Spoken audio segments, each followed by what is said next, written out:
Network, there's something for everyone. First up is Northport Now. Madison and I will rotate hosting this fast-paced, news-driven podcast to bring you the latest city updates, event previews, and important information, all in one quick listen. Think of it as your weekly guide to staying in the know about what's happening in Northport.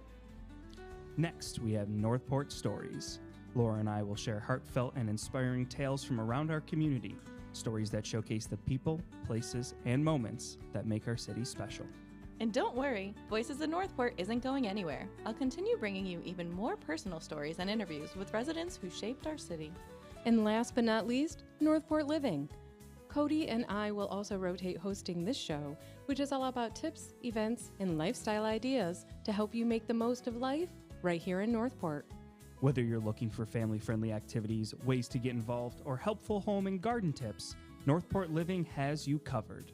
With breaking news, heartfelt stories, or practical tips, the Northport Podcast Network is your go-to source for all things Northport. Make sure to subscribe to the Northport Podcast Network wherever you listen, and join us as we celebrate and connect with our amazing community. Northport Now will be released bi-weekly. Northport Stories and Living will be monthly.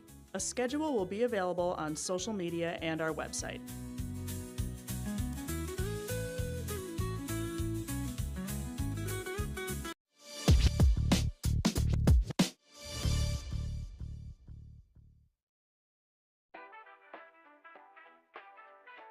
Hello everyone, Devon Poulos here, Aquatics Manager. Welcome to my crib. We have fun here at the crib, programs included. Become a past member, play all year long. Here at the crib, we do have rules. We take all payments here at the crib, Apple Pay, MasterCard, Visa, cash. You pay right here to enjoy the crib. So enter through the gate, child-proof, most adult-proof. Shade. What's that? Our newly installed sunshade available for rent all season long. Here at my crib, you don't have to worry about a place to find a seat. We've added more chairs than ever here at the crib. You're coming to enjoy the cribs and you got little ones, we got the perfect area for them, our Pelican Playground. Newly painted, fresh floor, fresh palm tree, it's looking clean. Looking for a place to work your upper body? Take a shot here at our Stingray Shuffle. Looking to relax? I got you covered here with our Lazy River. Living more on the adventurous side? Check out the slides right behind me. Newly painted, all offer something individual and unique. Check it out. Check out the main pool, kept at a wonderful 84 degrees all year long. I just want you to have a good time. We have safety covered. Lifeguards here, staff, all day, every day when we're open for you to enjoy. Concession is open. Pizza, pretzels, nachos, ice cream, we got it all. My crib is your crib. Looking forward to seeing you here. Boogie to Devon. Duty calls.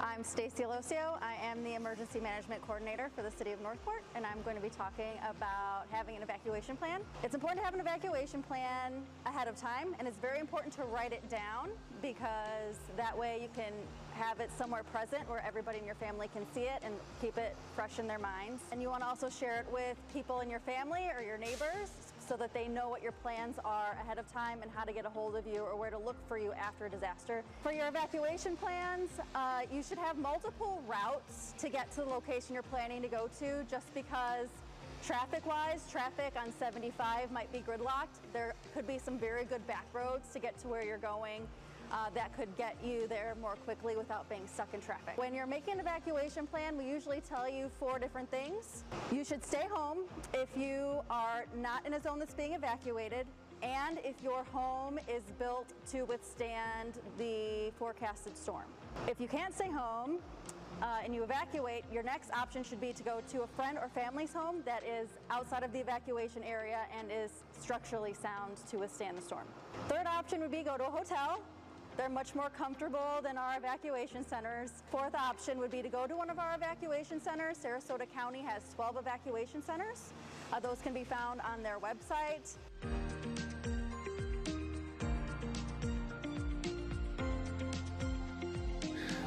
We ready down there? We're ready. All right. Good morning, everybody. Today is Monday, September 8th, 2025. It's 10 a.m. We're in the city chambers, and I call City Commission Workshop Meeting to order. Commissioners present, Commissioner Duval. Commissioner Langdon is absent. She's getting a little medical attention, and Mayor Stokes is here, Vice Mayor Emmerich, Commissioner Petro. There's a quorum present for the meeting. Also present, City Manager Fletcher, Interim City Attorney Golan, City Clerk Faust, Board Specialist Linder, Police Chief Garrison, and Fire Chief Titus. Sandy, you be kind enough? Sure. Thank you. Pledge allegiance to the flag of the United States of America and to the republic for which it stands, one nation, under God, indivisible, with liberty and justice for all. All righty, I'm looking for a motion to approve the agenda. So moved. Second. All right, got a motion by the Vice Mayor, seconded by Commissioner Duval to approve the agenda. Let's vote.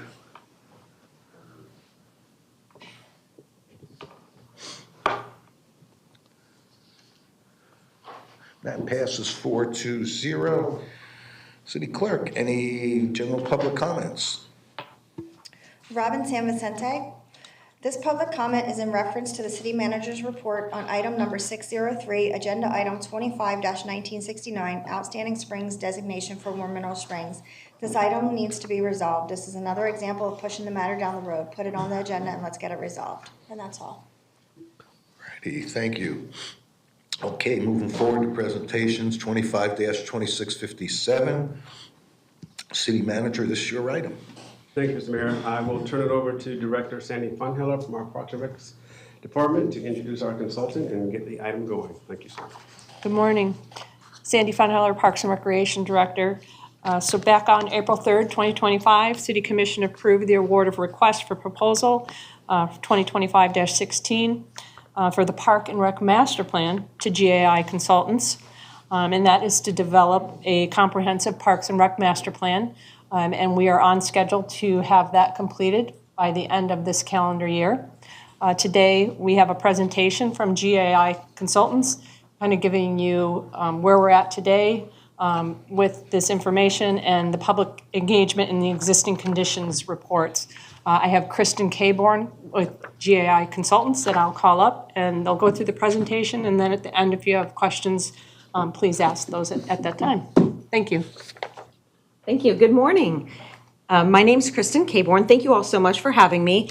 Just to introduce myself, I'm the Director of Parks and Public Spaces at GAI. We have a specialized studio who works on only public parks and recreation projects, and we're really quite honored to be able to work with the City of Northport on your Parks and Recreation Master Plan update. I'm just going to pull it up really quickly. Do I need to do something? Oh, perfect. I have with me this morning Andrea Pinuela. Andrea is a senior landscape architect. She specializes in public parks and recreation. And then Amy Zangatita, who is a parks and recreation planner with us. So between the three of us, we will be answering your questions. Since we've got 15 minutes about to go through the presentation, I am going to talk through it. Happy to take questions during it, after it, however we can best help you understand the project. So what's really important to realize is that Northport is one of only 213, that's the latest count, we just looked it up, accredited parks and recreation agencies across the country. That's really a remarkable thing because it's called the Commission for Accreditations of Parks and Recreation Agencies. It's given out by the National Recreation Parks Association, and it really says that the city is meeting standards of best practices for your Parks and Recreation Department. That includes planning, fiscal management, staff management, and again, it's a very rigorous process, and the Parks and Recreation Master Plan is one of the requirements for CAPRA accreditation. We're very happy to be able to be part of that. In addition to that, The reason why we do Parks and Recreation Master Planning is to look at what your community needs. We look at your existing conditions, how your community talks to us through various forms of public input, creating a blueprint for the future. How can you be fiscally responsible as you're moving into the future and balance that with the needs of your residents and your wonderful geographic distribution of beautiful parks throughout the city? And then how can we ultimately improve the quality of life for people who primarily live here, but also work here and play here? So the master planning process is in 3 parts. The first one is understanding, where we are taking the opportunity to look at your existing documents. We dig into your comprehensive plan. We dig into developer agreements, anything else that's going to influence the results of the Parks and Recreation Master Plan and help us understand what's important to Northport. We did a complete park inventory. We complete this in GIS. So now the city has GIS layers that includes every piece of infrastructure in your park system. We rate it as part of that. So the city has the opportunity to understand the condition of all of your infrastructure, as well as doing public engagement. The next step is visioning. This is where we're at right now. We're in the middle of the visioning section where we take everything that we saw and everything that we heard, and we began to put together a framework of what all this might mean that's going to frame the ultimately the recommendations at the end as part of the master plan. So your park system, if you haven't seen a map recently, this is the city limits are in the gray. You can see very clearly where the concentration of your parks are here in the western part of the city. You've got one Boca Chica in the middle of the city. And then, of course, the newly developed Italy Avenue, newly to be developed Italy Avenue, as well as Atwater over on the east side of the city. So this is a picture of how your parks are laid out today. As part of the inventory that I mentioned earlier, we went out into the field with landscape architects who assessed the condition of each of the parks. We inventoried 50 amenities. Amenities are things like pavilions and trash receptacles, 60 buildings. So buildings would be like your restrooms, your community centers. Sports courts would be all inclusive of basketball, tennis, pickleball, those types of things. And then your sports fields, your diamonds and rectangles.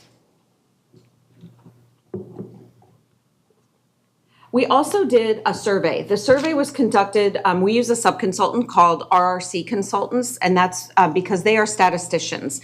So the survey is conducted in 2 different ways. One is a statistically valid survey. I always trip over that. Statistically valid survey means that everybody who lives in Northport had an equal opportunity to get it in their mailbox. It was mailed to 5,000 residents. And then when the results come back, they're weighted to match the demographics of Northport. So that way there are no under or overrepresented groups that are reported in the results. We also had an open link survey that was available. Anybody could take it. The City Parks and Recreation Department was great partners in helping us advertise that. That was completed online. So the result of that was 618 completed surveys. There's a full survey report that I know that you all got as part of your agenda items. I'm happy to answer any questions about that. We also, key takeaways from the survey, increased use. Things that are going to bring people more to your parks are going to be additional shade, improved communications, which y'all really already do a good job at. It's always interesting when people say that. It's generally because they're not paying attention. And then some increased amenities. Your highest priorities are access to nature, walking to parks, nature-based programs, larger community parks where people can play sports and have active recreation, ecotourism and taking advantage of the wonderful nature areas and natural areas that Northport's very fortunate to be surrounded by. Looking at your future outdoor needs, these are some specific type amenities: skate parks, basketball, outdoor courts, and then indoor needs, providing programs in your already community centers to expand access.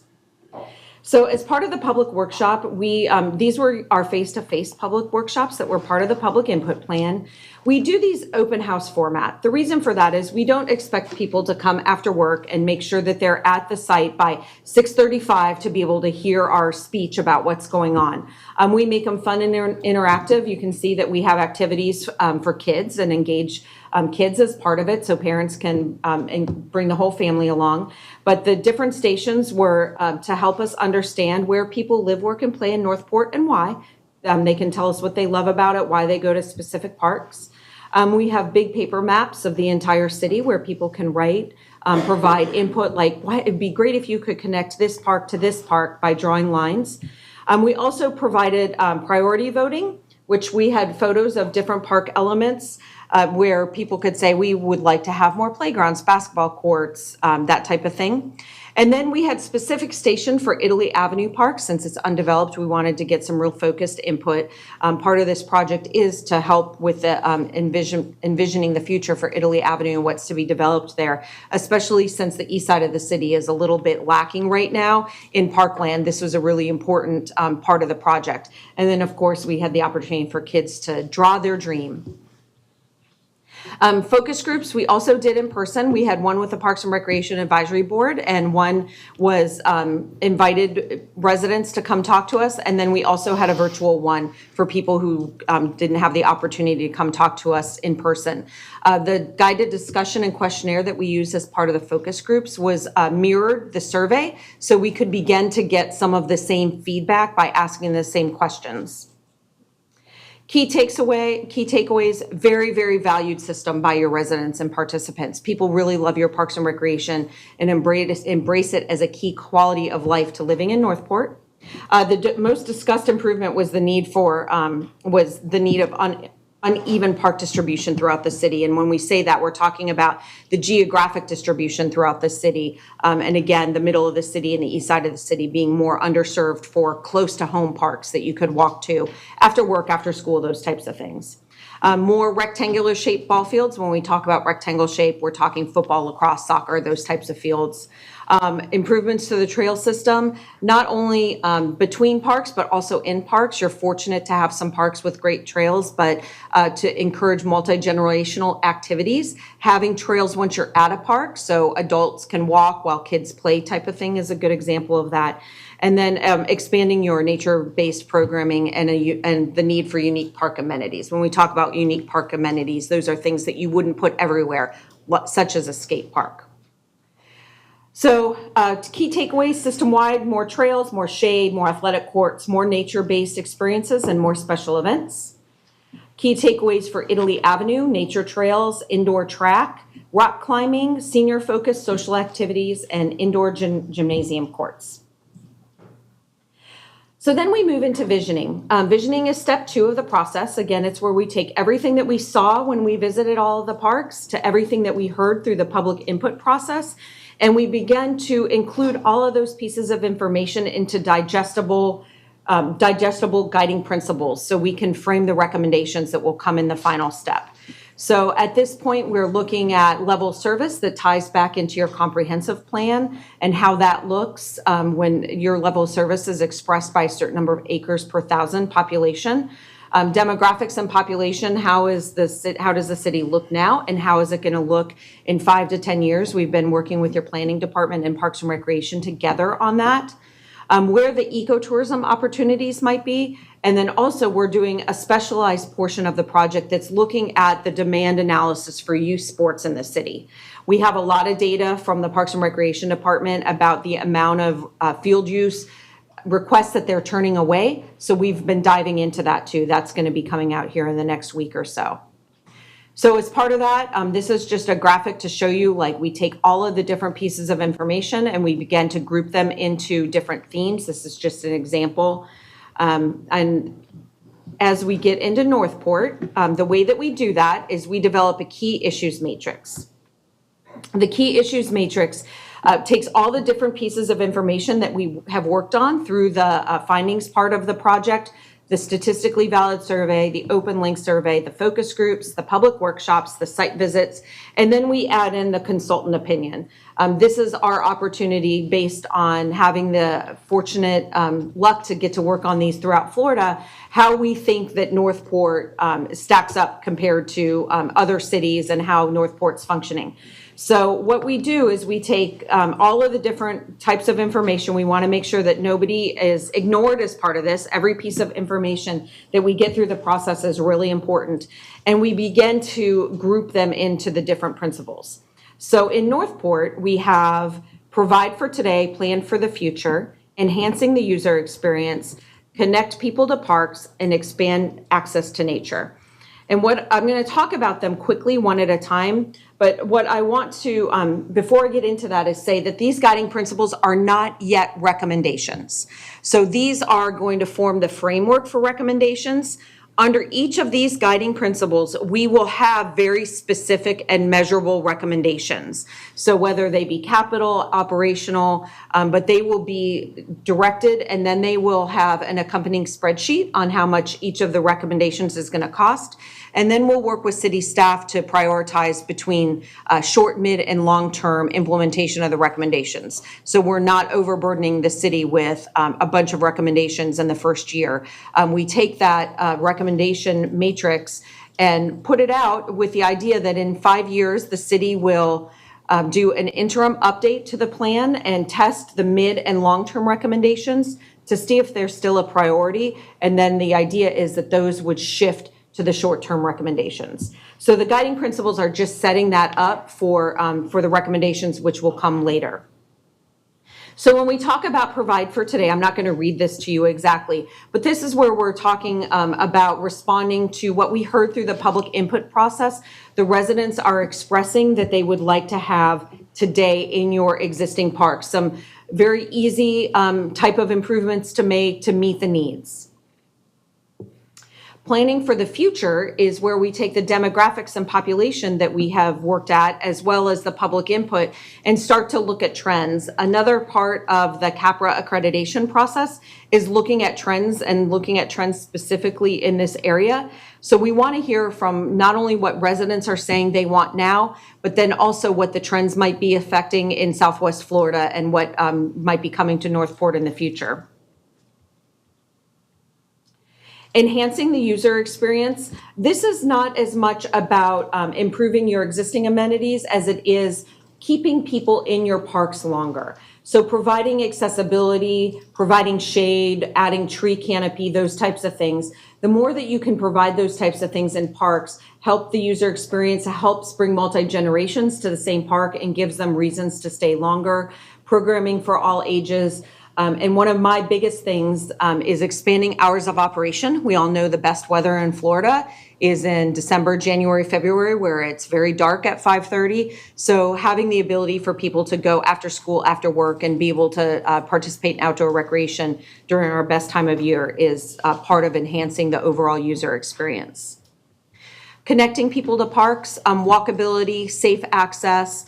As new parks come online, especially with Italy Avenue being one of the newer ones, not only looking at the specific park, but looking at how people are getting there. How are they walking there safely on sidewalks? How are they crossing crosswalks across major roads? How does that look? How do people get there from school or from their house? Providing the development of new trails and pathways in the park, because we know that this is a really high value to the public as part of the public input process. And then also wayfinding and signage, so people know where they're going, not only to get there, but then once they're there, what's being provided. Expanding access to nature. Very, very lucky for you all to have a lot of state parks surrounding you and a lot of natural lands. So the city Parks and Recreation beginning to perform partnerships with some of the surrounding landholders to not only offer access, which is already available, but also advertising, potentially joint programs, that type of stuff to help bolster the nature-based recreation opportunities right here. Not everywhere in the state has the opportunity like you all do. You're very, very fortunate with what you're surrounded by here in Northport. And then finally, our next steps, which we have are going to be what we began, are taking all of those guiding principles and coming up with recommendations and how much they're going to cost through a capital improvements plan. And then we also have a sub-consultant on our team called RMPK Funding that will work with us and the Parks and Recreation Department to put together a grant funding strategy. They're very good at this. This is all that they do. They have a formula for grant stacking, and they will come out and have a plan help us with a plan for implementation and all of the projects and how we might be able to seek funding for them to help cover the needs. And that is the end of the presentation. I thank you all so very much for listening to me. Thank you very much. Commissioners, questions? Let's try to go through if people have questions and, you could intersperse them, I guess, with comments as well, but let's see if there's questions anybody's got. Commissioner Duval. Thank you, Mayor. I made a little note here when you were talking about rectangular shaped fields. Can you tell me who's requesting those? Are these youth soccer groups, school football groups? Where are we lacking those fields? So Sandy Funheller, Parks and Rec Director. Yes, all of the above. The requests are coming in. Soccer is one of our highest use requests. And it's more that we don't have enough of the facilities right now. We are adding one at Dallas White Park that we think will be very helpful in that, but they're across the board, and it's not just the youth organizations, you know, the local that we've worked with for so long. There's a lot of other organizations that are also looking for space on our fields. Well, okay. What other organization, is there an adult football league coming, or? There's adult leagues, there's more competitive leagues, there's private leagues. We give priority to our local youth sports groups, and then we have a prioritization schedule in allowing that use. But there are a lot of requests that come in, and a lot of it is adult leagues that are coming forward. Okay. Also, I will say that the youth organizations are expanding. So, you know, what they had before, there's a higher demand on more kids in the program. Okay. Along with that, just about at the end of the presentation, there was a little talk about grant funding strategy. I'd really like to see that really pursued strongly. But considering that, and considering basically what's coming down from Washington, there's cuts are being talked. What are our projections of actually being able to follow through with grants in the next few years? Yeah, absolutely. That before we come back to you with the final plan in December, it might be the end of November, I'm not sure what the date is, we will have all of that information for you all, and we will be meeting with you to make sure that you understand what that looks like. Thank you very much. We certainly understand the need. Commissioner Petro. Thank you, Mayor. Thank you for the presentation. It was good. What are factors are you recommending to incorporate and attract tourism? And if you can expand on ecotourism opportunities. Sure. So the ecotourism part of the project is going to be included in the next update. It's still a work in process. But part of when the RFP went out was bringing on the opportunity to look at the surrounding areas and what ecotourism might look like beyond what you might automatically think about as warm mineral springs. So stay tuned, because I don't have that yet. That's part of the work in process. Okay, thank you. And from your wealth of experience and observation, what is the most striking factor is lacking in our parks, would you say? Probably the center of the city with the dense residential development and not a lot of public parks. That's one of the first things that we have, something where we say public input prior to professional output. And so if we lay out a map and just look at the city at first glance, it would be that. Now, those may be provided by HOAs, but those aren't necessarily public parks. But that was my first thing when I looked at it. The rest of it, there was nothing super surprising. People in Florida like to be able to walk. They want to be able to walk to parks after work, after school. And so that we heard that as part of the public input. We heard it really strongly. So that is part of when we get into recommendations, how we will look at your geographic distribution of parks and what that looks like. And I don't think I saw anything about the splash parks or splash pads, I should say. If we do like a minimum size, have you considered that in your? A minimum size for a splash pad? Yes, just because to cool off all the kids, taking into account that our population is younger, Getting younger, sure, yeah. So that would be a recommendation, and the recommendation would come as in the next phase. So we don't have like a specific at this point have splash pads, but the splash pads, we did talk about unique amenities. So splash pads would be something that would be a unique amenity, and you probably wouldn't put them in each park. You'd have them strategically distributed throughout the city, much like a skate park, dog park, those types of things. But it wouldn't, the recommendations of this plan won't be so specific that would say each splash pad must be, 1,000 square feet. We would have a splash pad and we would have a general budget number for it, but it wouldn't be like your specific size for a splash pad would come through a site-specific master planning process. And will you, as a consultant, stay for the 3 steps throughout? Pardon me? As a consultant, you'll stay engaged with 3 steps of the process? Yes, absolutely. We look forward to finishing the project with you. It's a requirement of CAPRA that we come back to you and that you adopt the plan. So that's part of it, and we'll be here. You'll see me again close to the holidays. And what is the timetable, or as far as providing master planning and? We are under contract and we have to be finished by December 31st. Of this year? Of this year, yes. The city has a funding partner for the master plan, and one of the constraints on the funding is that we would be done by this year.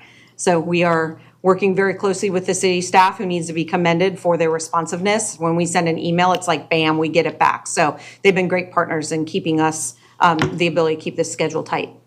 And last question, from your experience, how would you tackle that problem when you talked about the density and lack of parks where the existing structures are built, and how do you foresee to tackle that? And from your experience, how did other cities resolve that? Yeah, so it's a good question. Sometimes it involves property acquisition and buying lots if they become available in places that make sense. Sometimes it's really good trails and connectivity. And sometimes it could be everything down to the extent of a shuttle service. So as we start to get into mapping and we start to overlay walkability, we know that walkability is extremely important in residential areas. But how we're going to tackle that specifically in Northport is going to be one of our challenges, for sure. Thank you. Mm-hmm. Thank you for the presentation. I actually found it very informative. Thank you. I spent a lot of time with it and read through every bit of information. Oh, good. that was provided, so I appreciate that. First, focusing a little on the surveying. How did you feel? Sent out invitation response to 5,000 and got 386. It's a 7 to 8% response. Is that typical? It is. Unfortunately, yes, it is. Yeah, it is. Slow, but it's. And that's why we hire a company that specializes in them, because they have the statisticians to make sure. The margin of error, I think on yours is plus or minus 5%, which is what they aim for. And that's why they weight the data, and why population is and demographics are so important, because they make sure, and I don't have the specifics here, but if you had 60% women and 30% women responded, they want to bring that more in line. So, yes. And the second piece, the open link, is there overlap there? Because in total, we got about 618 responses between the 2 approaches to surveying. Are there overlaps there, or are they segregated out? So, because anybody can go on the link. Yeah, the reporting is not combined.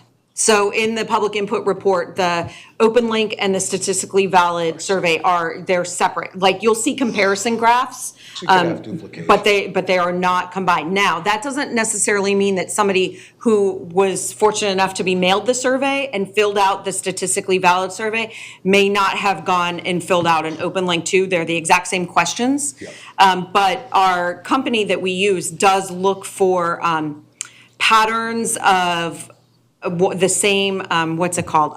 The IP address? Sorry. The IP address, like if they see 20 and it's not the public library, they would but we didn't have that data problem in this one. How much consideration went into, in this, this preliminary presentation, the fact that as our city's growing, and obviously it's growing astronomically, we have over 70 HOAs presently. All of them provide amenities. They do. And as we go forward and the city continues to grow, I mean, obviously there's an enormous number of single platted lots that are going to continue to be developed, but there are also a tremendous increase, maybe 50-50 even. I don't quite know the percentage of difference between single family development and planned community development. But how does that weigh into all this? Because obviously we have a disconnect. One of the obvious things to us even before this presentation is that we are disproportionately slanted to the west side of town. Sure. And as the city grows, we need to do something. But how do you account for that? So that's a very good question, and that, let me tell you, is a problem, not a problem, a consideration everywhere in Florida. Tonight, we're actually going to present in Zephyr Hills. They have the same situation, much smaller city than Northport, but same situation. So it's very difficult to go back and account for the existing HOA parks. And the thing with HOA parks is they are often, if they're not behind a gate in a gated community, which they are sometimes, but even if they're not, oftentimes they are restricted to the people who live there. Fair enough, they pay for them, right? It's very difficult to, unless you do it by hand and inventory the HOA park supply throughout the city. Now, going forward, our planners are talking to your planners and coming up with the best policy as a recommendation on how we might be able to look at meeting the public purpose needs for the larger public parks and recreation. What should the city of Northport as a mission be providing their residents, regardless if you live in HOA or not, because HOA residents are still city residents, versus how HOAs themselves might be serving the more close to home needs. So that's something that we will dig into a little bit, and you can expect to see some policy recommendations for going forward and working with developers and what that looks like. Because, again, part of my takeaway from this was there were really three areas. I mean, nature-based and trail system focus. I found that interesting, that swing sets, jungle gyms, slides, all that stuff seems to be, it seems to be moving a little bit more towards nature-based trail systems, areas you can ride your bikes, more natural areas, which, I think is a good thing. There may not be as much capital investment in those initially, but, to a degree there is in designing them and then maintaining them over time. But I found that really interesting because I think, especially even for those communities those HOA communities they don't always have some of those nature-based areas. They tend to be higher density. And people are looking for places to go where they can kind of get away from that density, ride their bikes, i.e. the Legacy Trail connections and things like that. So I found that also interesting. That's actually a testament to how great your existing parks are, because y'all have wonderful playgrounds. So we've already got great playgrounds. What else can we do? So I think where the unique amenities and unique activities, especially nature focused, is something that has traditionally been lacked in the city. I mean, y'all have beautiful playgrounds throughout the entire system. I did read through when I first came on commission, the entire 2018 Parks and Recs study, and I think it was done a few years ago. I mean, it was a gigantic book, and I was kind of taken aback by how many parks were in sort of shabby-ish kind of condition. So kudos to our department for bringing them up to speed, because I went through each of the reviews you did on each of the parks and the conditions, and we're in really pretty nice shape. I mean, the conditions of our parks, and the small pocket parks and some of those really are pretty good shape. So kudos to all of you who worked hard to do that. They are. Y'all have a lot to be proud of. Appreciate that stuff. I guess, Do you see, I guess the struggle, I heard you say that part of this process will be, you know, a look at what's involved from a capital investment standpoint in developing some of these parks, i.e. Italy Ave, some of these others. But hand in hand with that goes the ongoing costs of maintenance. And Commissioner Duval brought up, you know, the reality of the world we live in right now, which is we are going to be seeing ever increasing pressure on the city to cut costs, manage our dollars ever more efficiently. And any studies and analysis that go on and surveying that goes on, when you ask people what they feel or what they are interested in from a wants and needs standpoint, it definitely, if you don't include how much are you willing to pay for those, it affects the results. And there's nothing we really have here because we really don't know how much it's going to cost to build all this stuff. As you say, land is at a premium, okay, a real premium. I mean, we don't own a lot of it. So there's not a lot of opportunities for us short of acquiring land or convincing landowners or developers to provide park-like amenities for the public. And trying to figure out what it's going to cost to provide those amenities, and then the ongoing costs of keeping them up is a direct cost to the taxpayer. I mean, there's just no two ways about it. And I've always struggled with, you know, it's great to say to someone, what would you like? But another thing to say, well, here it's going to cost you X hundreds of dollars more on an annual basis in your tax bill in order to get them. Are you still willing to pay for them? And how are you able to help us with that process, if at all? I mean, maybe it's not your wheelhouse, and so it's more on us. But I'm just curious, because part of the piece you're going to do is to say, here's what it costs to build this stuff.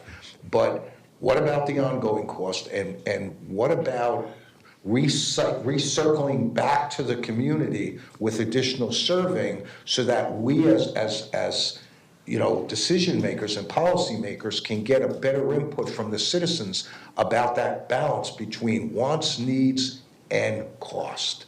Sure. So I can talk about that. You got to lunch? Are we bring? Yeah.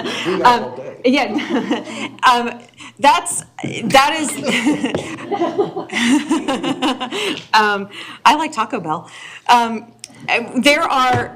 That's obviously the most important consideration. So when the project is done, the city will have a spreadsheet that we have all worked on collaboratively and brought in RMPK to look at the grant stacking on how much all this fund is going to cost.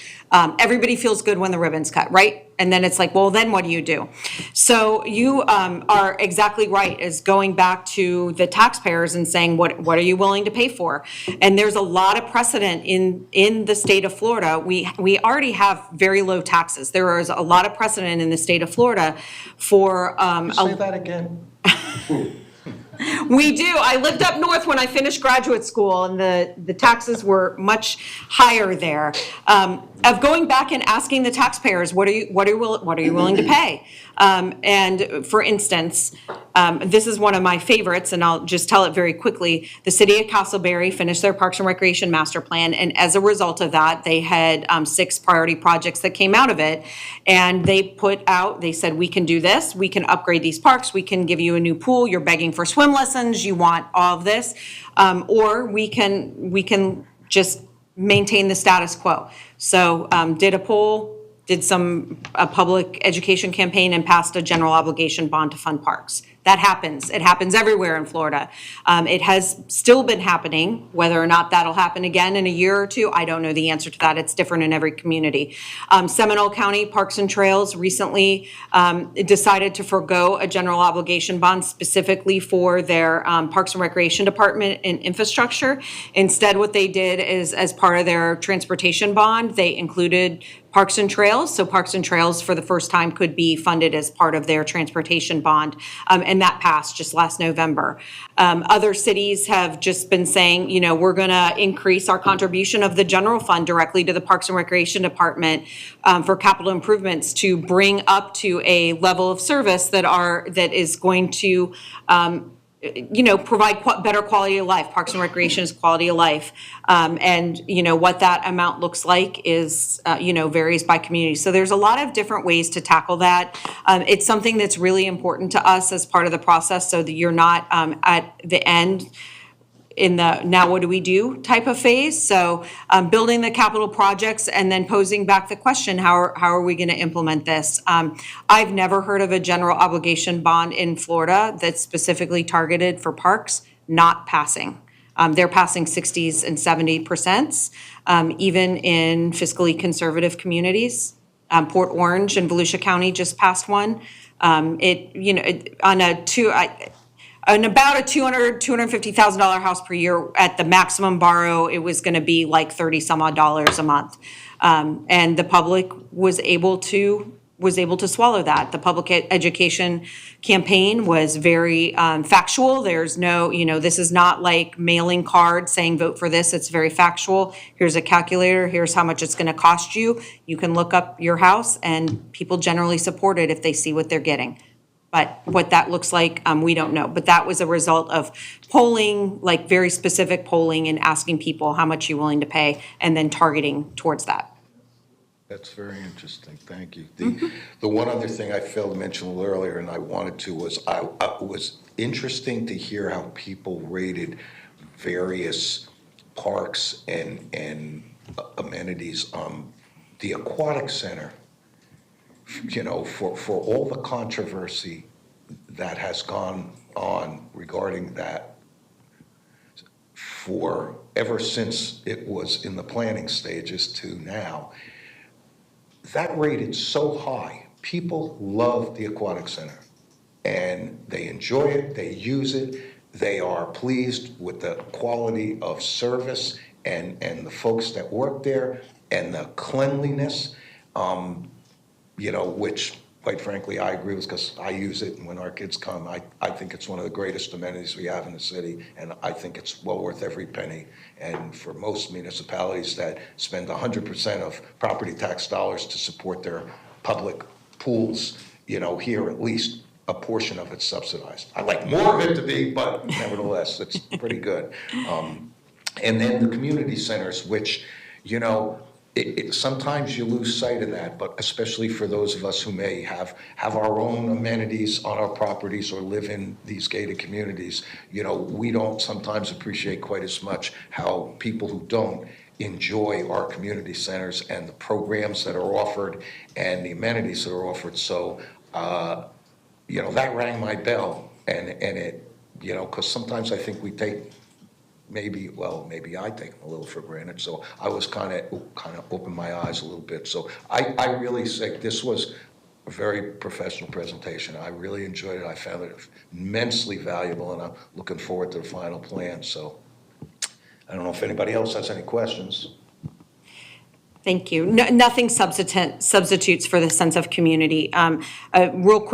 Very quick story I'll leave you with. We were working on the City of Seminoles Parks and Recreation Master Plan in Pinellas County, and they have a community center, very active senior programming, and a woman who lives alone didn't show up for cards one day, and it was her card group who found that she needed help. So nothing substitutes for the sense of community, no matter the gates, and what your backyard pool. Thank you very much. Anything else? Any public comment? There is none. All right. Thank you for the opportunity. We appreciate it. Thank you very much for working with us. All right. Moving on to general business. 25-2486. City Manager, you're writing. Thank you, Mr. Mayor. This is discussion and possible direction regarding items on the city manager's report. We wanted to bring this report to you because we definitely circulate it through you all once a month, but there are a few items that are getting a little older in age, and we want to make sure either They were discussed prior to the formation of the current commission, or to make sure that the current commission, since we've talked about it, has a desire to continue it moving forward as it is. So we're going to walk you through the presentation as I get someone to come down and drive it publicly so that we can move the items along for favor.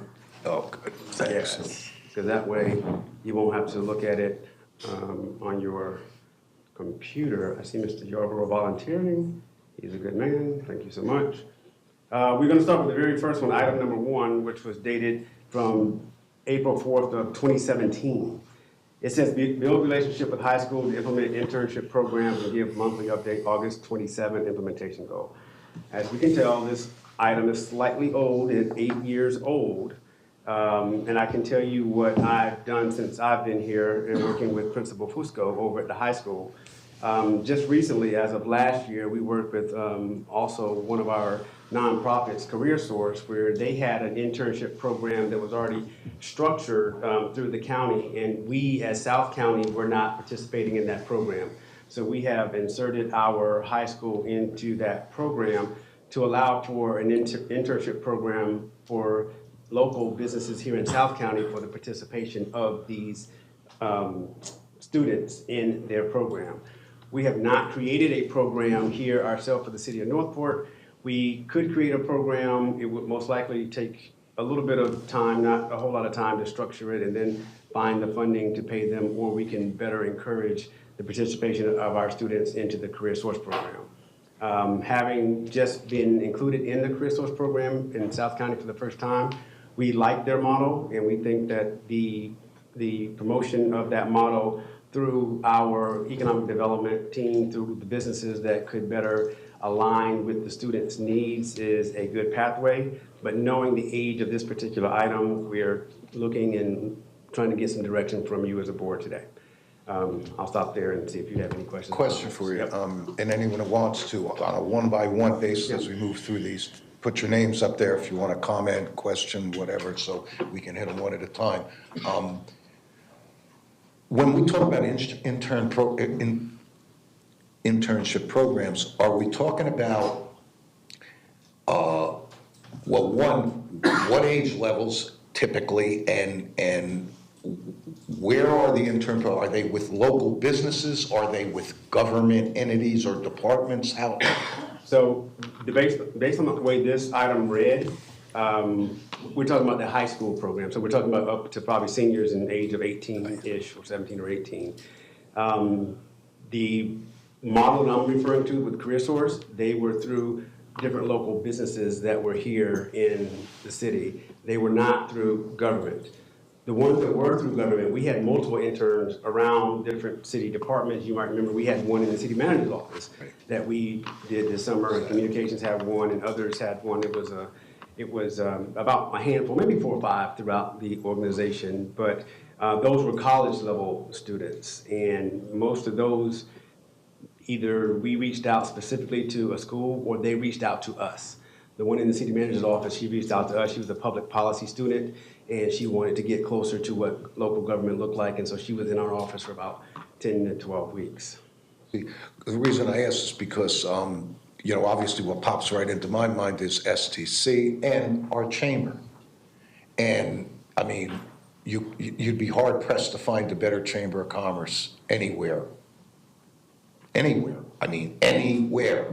They are engaged in the community, they are helpful to each other, and I just wondered if there isn't a way that we might be able to move this agenda item a little bit forward with working in collaboration with them. You know, I've never even discussed it with them, but it's certainly be interesting to hear what their take and perception is on it. And I haven't either, but you're right. You know, them being a partner would be very natural. Now, are you referring specifically to high school students, or are we talking about college level students? What are you? Yeah, mostly high school, but high school, college, yeah. Okay. I mean, if it is will of the board, we can change this and sort of maybe update it into something that we think might be a little bit more functional today as opposed to when it was written 8 years ago. to create a program that is more South County specific. And then we can still participate with Career Source and what they do that is generated or sort of started in North County and still include South County. I don't think they're going to not include us, but having something that's a little bit more South County generated might be more valuable to us as a city. Do we have access or availability for us as commissioners to know what North County is looking at? Because again, the dynamics of North and South are dramatically different. And Northport to the rest of the county. I mean, we're the youngest city. You know, we're much younger and more vibrant. Such a different dynamic from North County that may be more focused on career development for, you know, a different segment of the population. I don't know what they do, so I don't know. I mean, I don't want to reinvent the wheel here if they have a program that works, but I have a feeling it really doesn't or may not work as well for us as it might for them. Well, I'll tell you that I'm sure they can provide us a report on how their most recent program went. But again, the program that they already have in place, I can tell you last summer was the first summer we participated in it. So it's very new to us. But yes, I'm happy to get that report from them and bring it back to the commission. Mr. Petro. Yes, thank you, Mayor. I have been approached on a number of occasions for internship to get a feel of how the local government works or whatnot. And I just appreciate this item to be as a discussion point because I think the city can utilize a young talent, especially high school age. A big portion of our city homeschools. I've been approached by those people too. The parents especially, and the kids themselves, starting 15 and up. And even if it would be a non-paid internship, back in my days, we were very lucky to have non-paid, so we can get a feel of what each position might offer if we want to transition to a paid internship. And in any department in our city, at any level, there's a free and desirable talent to be utilized. And I think if as a city, if we put a program like this, that we can offer people, hey, you work 2 weeks in this department, and if you like it, you can stay, and it's going to be a minimum wage or whatever after 2 weeks. Public works, a lot of people want to be outside as a kids. Or landscaping, whatever. But yeah, when I've been approached by these people, I just give them your card, city manager. So they're gonna, I don't know if they called you or not, but if we have something very simple to put up and advertised, that would be utilizing their talent and connecting kids to the community. I think it's a good program. I don't think it has to be complex. Maybe if we can ask each department what they need help with and advertise or whatever, even if it's not paid, because I feel that they want to be engaged to some extent, these kids. And they approach me and say, hey, can you hire us? And I tell I don't hire. Then the next question, what programs do you offer? I don't know what to tell them.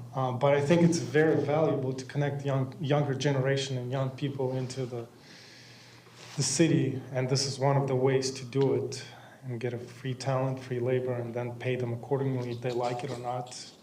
But I assure you, there will be some people who would want to be part of the labor force, even if it's non-paid, because they're not engaged anywhere. So those are my thoughts regarding this. Yeah. To expand that a little more, I mean, you think about it when it comes to especially the two departments that pop right into my mind, Parks and Recs and our Natural Resource Department with beautification programs, with all kinds of things that potentially we could do that would really enhance and augment the city. I don't know how they fit, you know, you got to figure out what they could do and how they could do it, but So ideally, in the programs I've been a part of in the past, you have a rotational plan where the person comes in and you rotate them through. You know, our employee started in the city manager's office, she went through communications, she went through fire and rescue, she went through, you know, I think we tried to expose her to the city clerk's office. There's a lot of different disciplines that you want to make sure that they are exposed to so that they can get a full picture of what local government has to offer. Now, the way that we did it this summer after that rotational program was over, the intern stayed in that department for some time, whether it was our office or communications. And, you know, they got a little bit deeper into one particular discipline, which has its value as well. And when we talk about being paid versus unpaid, these positions need to be paid if you want them to be engaged and you want them to sort of stay coming back and continuing to learn.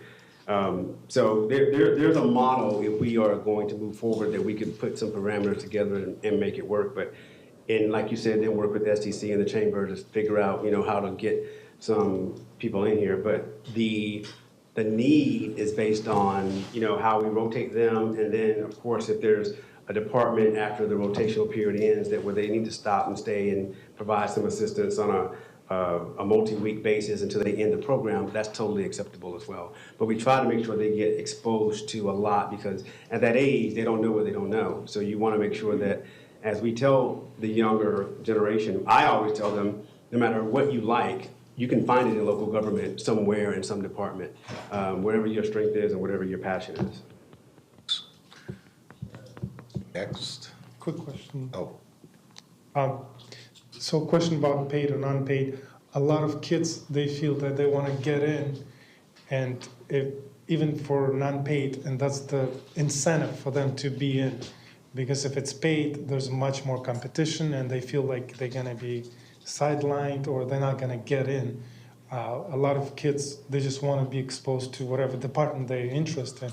So I just don't want to leave unpaid off the table because that's the incentive for them to get in. Obviously, any labor has to be compensated, but if we offer non-paid, there will be much more willingness and desire to try out maybe. And if we can pay them, that's even better. After a week or so, whatever. Okay, well, what we'll do is we'll put together a model that has both paid and unpaid and see how we as a city could support the unpaid talent. Thank you. Next up.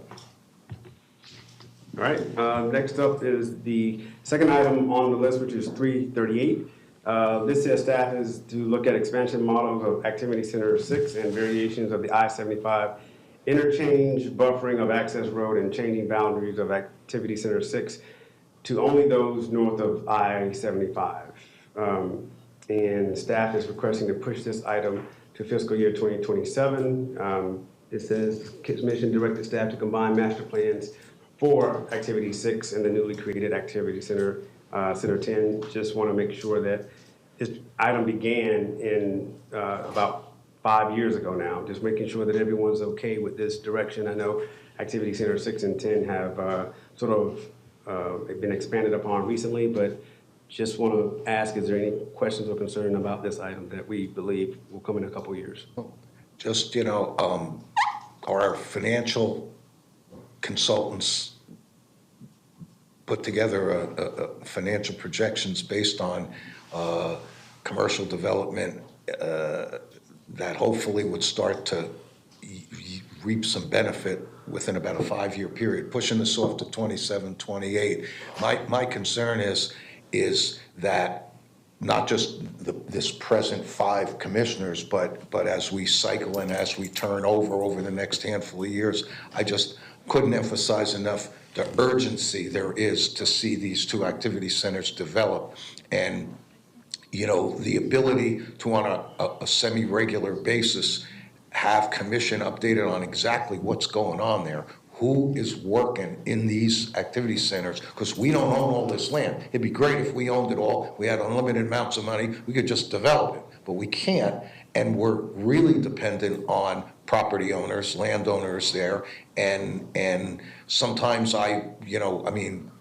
months turn into quarters, turn into years, turn into the next thing you know, it's 3 to 5 years down the road and we're not there. So I really, for one, really feel disconnected with knowing what's going on and what we can do to continue to apply pressure and push. Because if there is a salvation from a cost focus here in our city, I mean, we just can't continue to sustain the growth of our city on residential tax dollars. It has to be commercial development, and the place to do it is right there. So, you know, I'm pontificating, but Ms. Elena, happy to always hear from you. Good morning, Elena Ray, Director of Development Services. So there are several things that are going on simultaneously around the Activity Center 6 and 10. First, we are working on exploring a special assessment district. As the commission is aware, we have worked with outside counsel, and we are expecting some information this week from outside counsel on how we can move forward with a special assessment district in order to support expanding the utilities, transportation, things that we need out there in order for that area to develop. So that is being worked on. We are also looking at an economic development plan for the area. We are doing that in-house through our Economic Development Division. So they are working actively with outside parties who may be interested in developing areas in AC 6 and 10. And then we also need to have a utility study done to determine capacity. We cannot do an expansion of our urban service boundary until and unless we are able to show that we have the capacity to serve the area. So those are three things that are groundwork things that need to be done. And quite frankly, by the time we do all of that, a master plan for the area might be moot. If we have developers who have come in and determined that they have a plan that they want to do this, it may end up being more market driven than coming up with a master plan for the entire area. And then there's also the funding issue. A master plan for that area is probably going to cost upwards of $250,000 or more. If we can accomplish the same thing and do it faster through working with development partners and through a special assessment district, then that may be the most expeditious way to get that area going. You're reading that's ringing my bell, because that's exactly my concern. You know, same thing when we talk about Activity Center 3 in and around Sumter.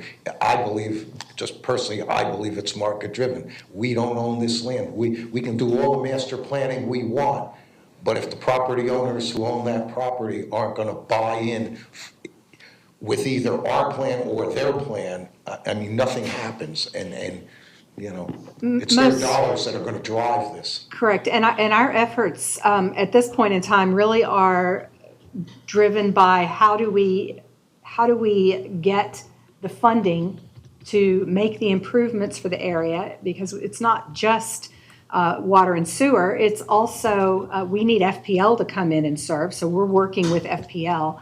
We also need to upgrade the transportation system, and that needs to be done for FDOT to continue to expedite the interchanges.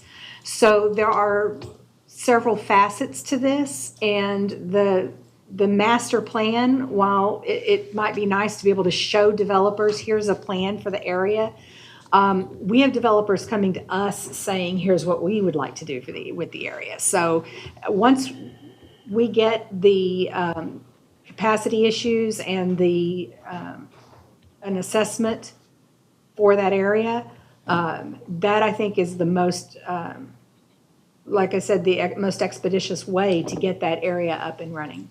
Would it be possible, you think, on a I don't want to burden anybody with reporting to us on things, but on a semi-annual basis to get kind of a workshop item where we can, you know, get updated on these various things, so we can feel good about it. I think, sometimes just time slides by and then it's like, hey, what's going on out there? What are we doing? Because, the more focus, the more attention, not just our attention, but your attention and the citizens' attention and the developers' attention. We just got to stay on this. This is our prize. This is what we're heading towards. This is the key to everything that keeps our residential tax base low and launches the city over the next 50 years. Without this, we're going to be severely challenged. So. Yes, absolutely. Thank you. Anybody else? Okay. Thank you both. All right. Mr. Yarborough, we're going to go to page 2 and go to item number 491, which is the staff to schedule a joint meeting between the Northport City Commission and the Charlotte County Commission to be held in the city of Northport after the installation of new commissioners in both county and cities as a lunch meeting. So this was a follow-up to the last meeting that we had with Charlotte County commissioners in Charlotte County, which was roughly probably a year and a half ago, and then we pushed it off until we got the 2 new commissioners installed. We did provide a memo that was jointly created by us and Charlotte County.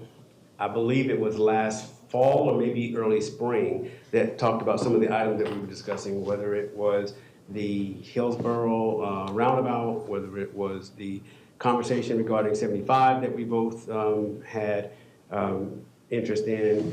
We've also been collaborating with them on the upcoming city health clinic for employees that we are working on. So we have been talking to them regarding various situations.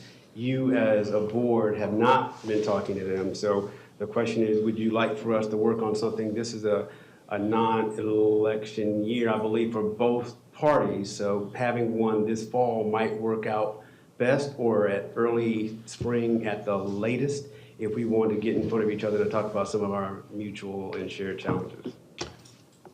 Yeah, Commissioner Duval. Thank you, Mayor. Yeah, City Manager, when I went through this list, this item was one thing that I put a check mark on. I definitely want to see a meeting between our commission and Charlotte County government. What Elena was just talking about, FPL coming in. If we can get a meeting between the governments and get them to agree that the whole eastern part of our city development, our transfer station, the Yorkshire exit, all of that working together, getting that transfer station started is going to make FPL bring power into that area. Okay, these are the things, and to keep the focus of everyone, our city commission, the Charlotte County government, and all governments near us, that the Yorkshire exit is key. And getting our part of things, like I say, the transfer station is, not just going to save us money on our garbage collection, but it's going to be a driver for some things. So yeah, I'd really like to see this meeting happen. Thank you. There are some of the items too, City Manager, we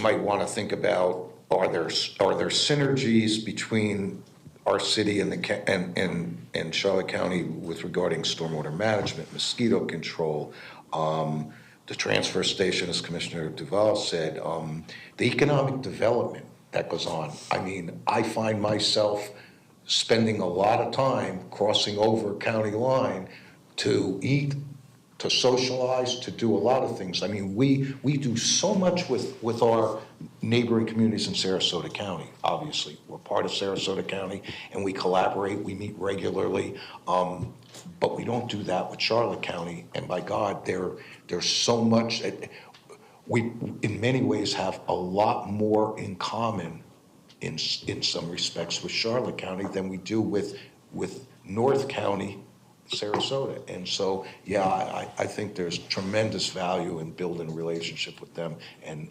collaborating. So it sounds like what we'll do is we'll continue to move forward with them, and we'll get a date that works between both boards, and then we'll create an agenda that we'll bring back that you'll be able to see and then provide input before the meeting itself. Are you still wanting the meeting to be in the city of Northport, and it says as a lunch meeting? Are you married to that? As long as we get them here, are you okay? Yeah. Okay. Where doesn't matter to me either. All right. Okay. Cool. All right. Next is right below that one is 553. This is just regarding the Jockey Club. I think that you may remember this one, but just as an update that the city attorney's office reviewing modifications to the lease. We haven't stopped that one. That one is about 2 years old, but still in progress, just for your awareness. On page 3, you will see item 577 at the Before we go past that, City Manager, Yep. so right now it's contemplated the city is gonna bear no obligation, it's not gonna take over, it's not gonna utilize taxpayer dollars to support the Jockey Club in any way, shape, or form. Is that where we're headed? I mean, I remember those conversations, and I believe Commission was not very comfortable with, bailing out the Jockey Club, so to speak. Jason Yarbrough, Deputy City Manager. If I remember correctly, no, we're not taking over anything. All we're doing is the game plan was to reforest some of that open space, but, and maintain the dog park.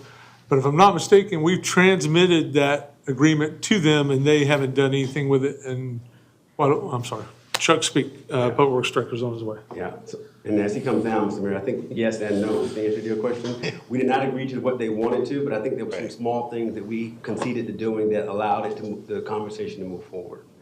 But I don't know where it's at now. Yeah, I'm sorry. Thanks, Chuck. Chuck Speak, Public Works Director. We've been going back and forth with Jockey Club. I believe our city attorney has just looked at some of their comments, returned that document back to us, and we're getting ready to forward it back to Jockey Club. But as you said, we're looking to reforest some of that area. Natural Resources is both really as a benefit to the city, not Jockey Club, and to reduce some of our maintenance responsibility in those areas. We do have a kind of unique situation with that particular area. I'm just concerned with 70 HOAs out there. I just think we need to be very careful whatever precedents we might set, because there could well be over time, probably long after I'm popping up daisies, but HOAs who are looking for help and bailouts, and I would not want to see this city be burdened with costs. And what made that one different or unique, Mr. Mayor, was the fact there was an agreement that existed. But was decades old. So now trying to interpret it from people who are no longer here, we're trying to sort of end that one and create one that we all can sort of do exactly what you said, is not provide any extra benefit going forward in that process. So, thanks. Yes, sir. Next one is top of page 3, 577. This was staff met with Sarasota County regarding the Spring Haven roadway extension, and there is not a path to pursue funding for Spring Haven properties through the county due to the property owner's request above appraised value. Been unable to identify any other publicly driven options. The city cannot place a conservation easement over property that is not owned by the city, and staff will prepare an agenda item for the commission discussion indicating the restraints and prohibitions. I believe that we're all very familiar with this one, and that sounds like exactly the direction that the commission wanted to go in. But again, knowing that it was a highly passionate conversation regarding this item, I wanted to make sure everybody was on the same page with us and that sort of description. If we don't, bearing in mind now that really the school board doesn't want to do much here, and obviously we can't create a conservation easement on that property, if we do nothing and just leave it the way it is, I mean, the animals can traverse back and forth. The property owner there can't do anything because there's no road that allows them to develop and build homes there. So maybe in this particular case, the best course of action is no course of action and do nothing. Well, I'm trying to think of like, why do we even have this on the agenda anymore, or on this list anymore? Do we even need it? Well, I think it's only there because we were following the direction from that meeting. I think a very well worded, let's do nothing memo or direction may be coming back to you once we sort of just make sure that we've done the assignment. Unless Mr. Yarborough wants to add anything else to that. I'm sorry, Vice Mayor? Oh, I'm sorry. Yeah, since we're on this subject, so there's absolutely no plans on putting in a road throughout there or anything at all for the near future or future? City has no plans, but a developer can walk in tomorrow with a plan. But ultimately, that will be reviewed and commented on. Right, but we were the ones looking Yeah, at we don't have a looking at plan. it in the past. We have no plans. Okay, that's all I needed. Thank you. Okay, we're good with that one, Mr. Mayor? All right, if you will go to page 5, Mr. Yarborough, 593. This was the staff working with the Art Center and bringing back details and documentation to lease the Scout House, as well as existing land that the Art Center sits on. The status was that the Scout House is not being pursued as a temporary location. The Lake Michigan Credit Union in Port Charlotte has been secured for temporary classroom space. The MOU is in development. So this one was related back to the Art Center, knowing that the demolition is scheduled for, I believe it's September of this year, maybe October. But again, just an update about the potential use of the Scout House and the Art Center and their transition. And is there any plan yet? I mean, is it gonna come back to us? Is there any discussion about setting that land aside once that building is down? The Art Center has made the request that the land still be considered for their future use. I think they're still going through whatever budget plan or fundraising efforts they would need to actually bring you something concrete to consider. But right now, they've just asked for your good faith that if they do and are able to create that plan, that you would be willing to help them secure the land, because some of their funding is based on them securing that land obligation from you as a city before they can even get some of that funding. But I know they're still moving and trying to move the project forward, but I haven't heard anything new lately. And I just spoke to Gail at the, Gail West at the Freedom Fest about, what, 10 days ago or last week or whatever. Do we have any plans for what to do there? Like, it depends. Art Center aside? Yeah, it depends. It depends. If you still want to give them that footprint there, you know, that's currently the mindset that they will come back with a plan that will allow them to utilize that space. But if you don't, then there's been several things tossed around since I've been here, whether you want to develop it into something that's more economic development generating, or where you want to revise that area for some parking that will allow for some other things to be done on the other corner of that Dallas Pike property. So there's some options still there, depending on what happens with the Art Center. When is that, is there any proposed, does staff have any proposed timetable to bring us, I mean, there was a master plan for Dallas White Park and all that. That's the one park that I think we're, you know, underutilized, and there's, you know, I'd love to see something short of like a major expense on the part of the city to try to replan that whole thing. But, you know, I'd like to know what we might want to do with that, because it's just beautiful property, and it's. Now, and Mr. Speaks, our Public Works Director, is coming down. So the overall park has several different plans going on in it, whether it's the creation of the Parks and Recs. I want to say it's a maintenance building that they're putting over there. We've talked to a rowing group, the Scullers, that are looking to build a little launch ramp there and a little barn there that would house their kayaks and boats. There's multiple different plans going on for that property, but I think the director... With the water, and that's why I say with the waterway sitting right there, I mean, that is a prime area for Parks and Recs to have at, man. What a great opportunity to steal a little away from our buddies at Benderson up there with their big row, and bring some South County stuff down here. We had the P3 opportunity that was advertised there before. Nothing came out of that. advertisement. We do have that master plan. It's very old. There's been no action taken to put that into place. It is one of our highest utilized parks. And like city manager said, there is an interest by the Arts Center to remain there. We have been contacted by a rowing organization for space there. And of course, our park maintenance facility is there, and we will need to put a permanent building in place of that modular unit. Beyond that, nothing is specifically planned.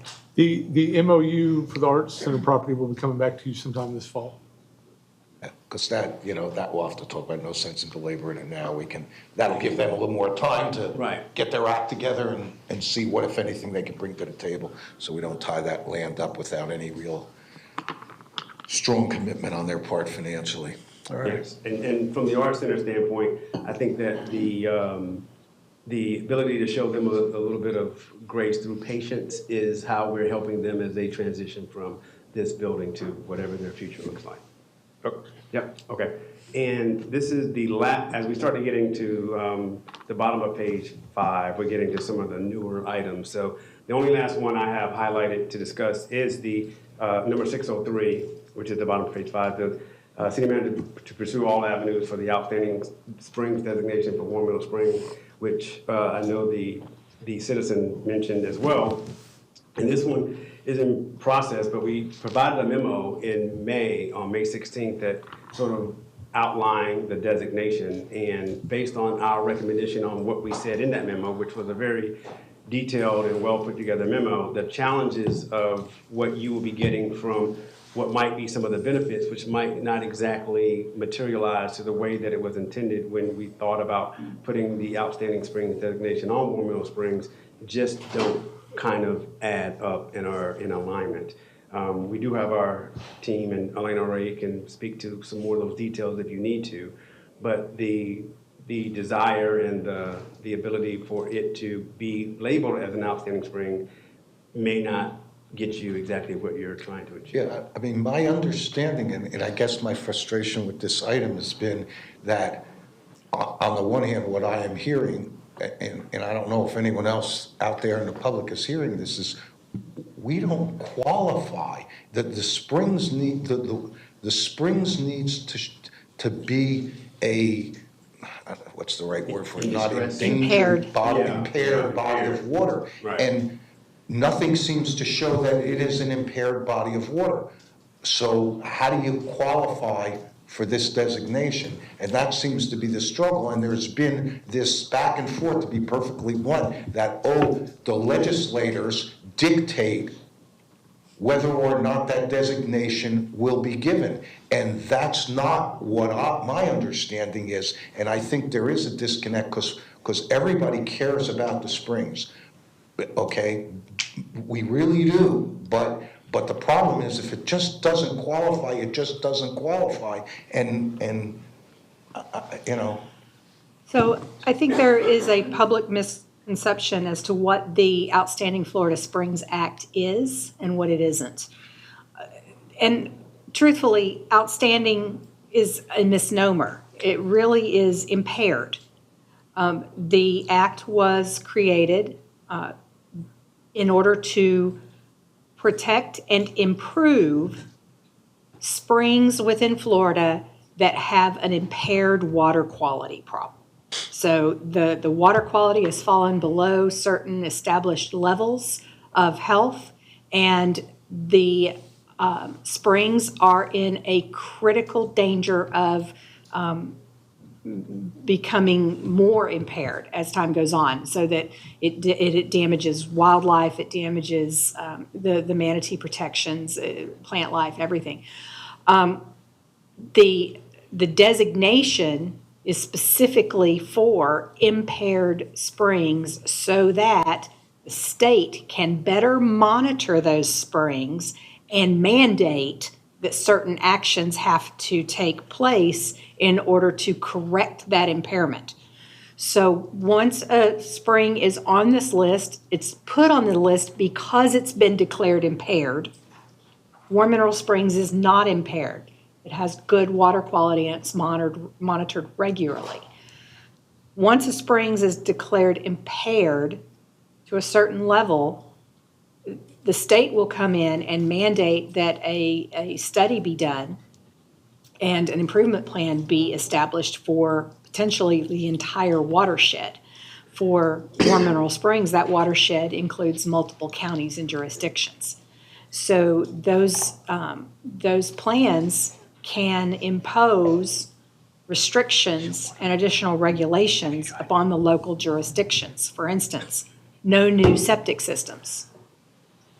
So homes couldn't be built with septic systems, or they may have to provide upgraded septic systems. To interject, how would Bill 180 impact that? Don't they run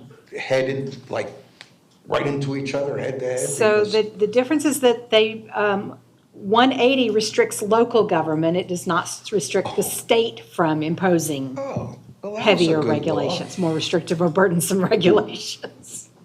So, I wish we could do stuff like that. So the state is exempt from that regulation, from that statute. But it really is, the OFS is designed for impaired springs that are in danger. How is it, what government entity makes that decision? And is it possible for us to put together some sort of a public presentation for our citizens in some way, shape, or form, bringing in those government people, not our own, because obviously we can say it, but there's citizens who are going to say, you're just saying that.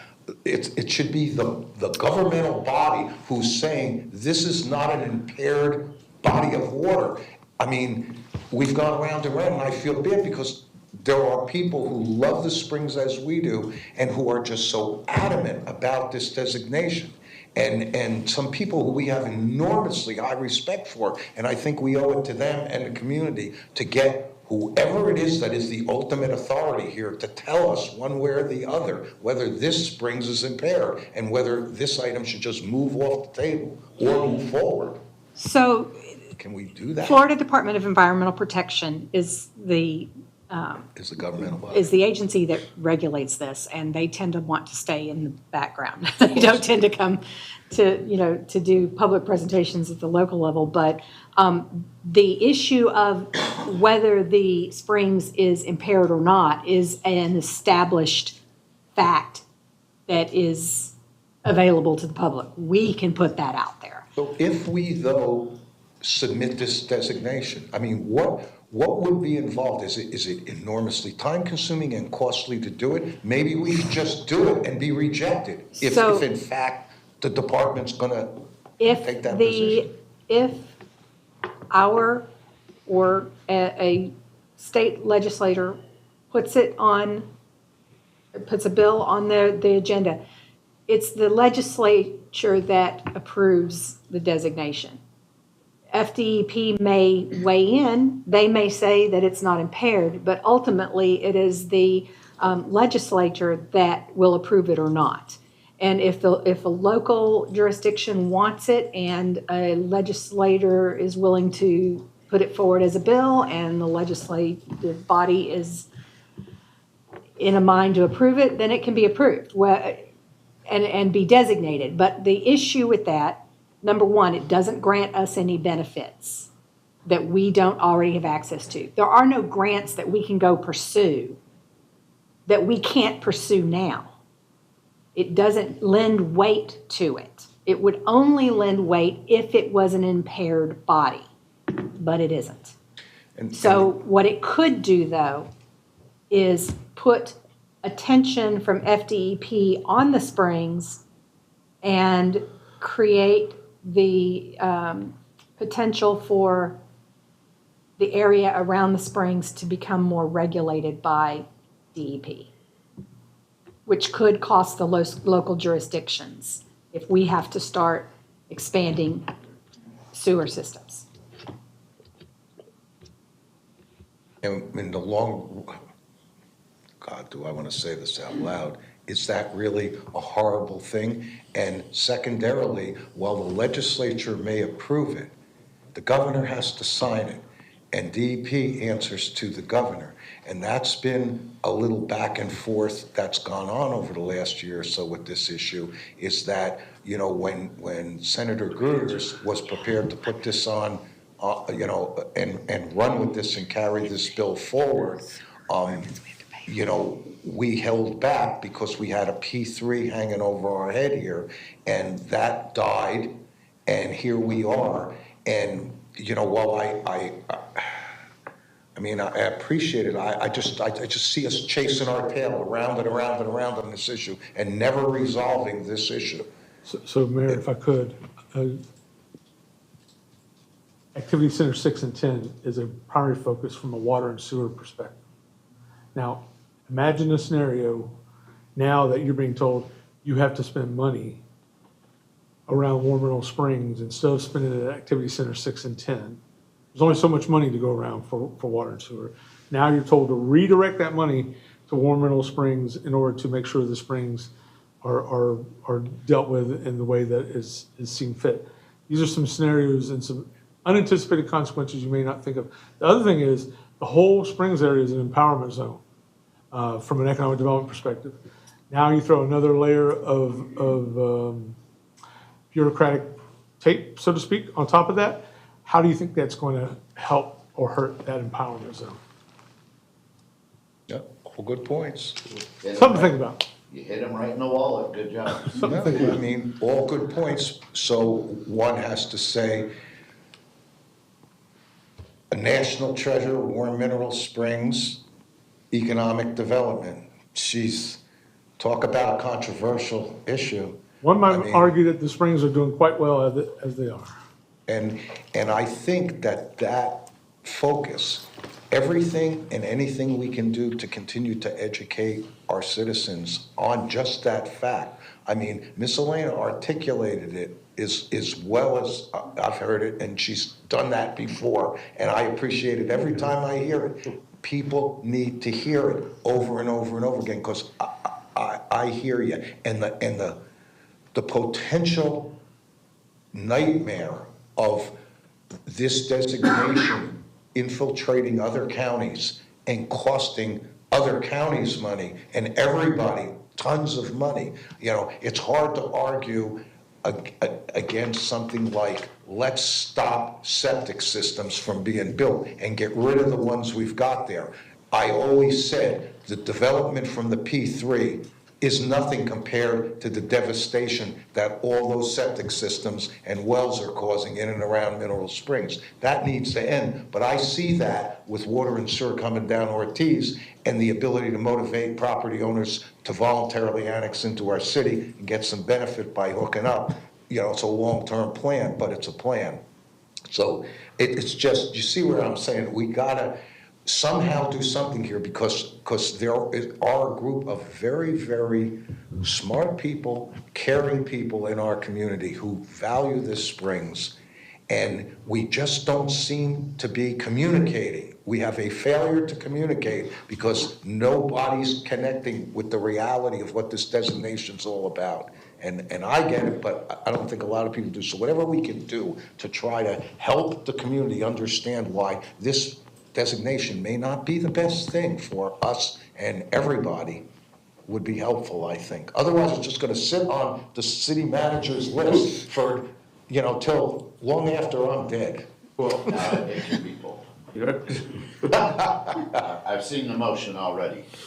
Right. The point we're trying to make is the perception, even from the one citizen who chimed in, is that, you know, we don't want to do this because we just don't want to do this. And, you know, that has hopefully been explained long before today and in the memo in May, but it's still out there that, you know, we're trying to stop this designation that would be so helpful because we just don't want to do it. And hopefully this conversation will put an end to that. It would be great if there was something that we could do with the Environmental Protection Department, DEP, that could help educate our citizens and without actually dragging them up in front of the public, which I know they, you know, have a reticence to have happen. But they could help. They could help because, you know, they're the regulatory body that decides this stuff. But anyway, no sense in continuing on. Thank you very much.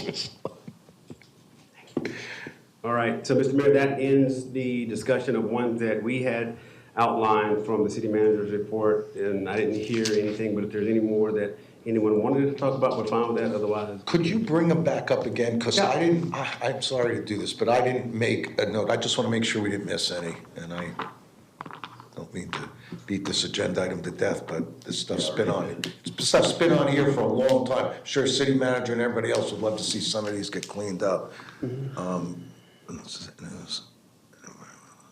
Ability, okay, can move it on up. Let's probably keep going.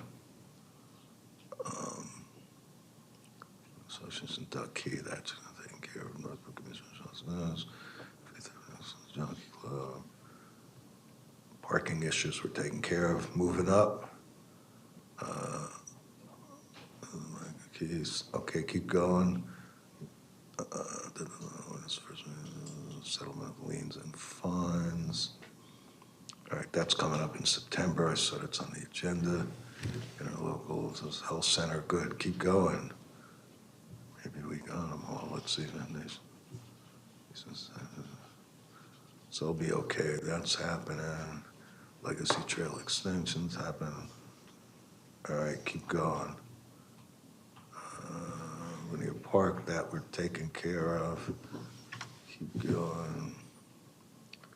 Master plans, yes, unimproved lot stuff, that's coming up in 27. Okay, keep going.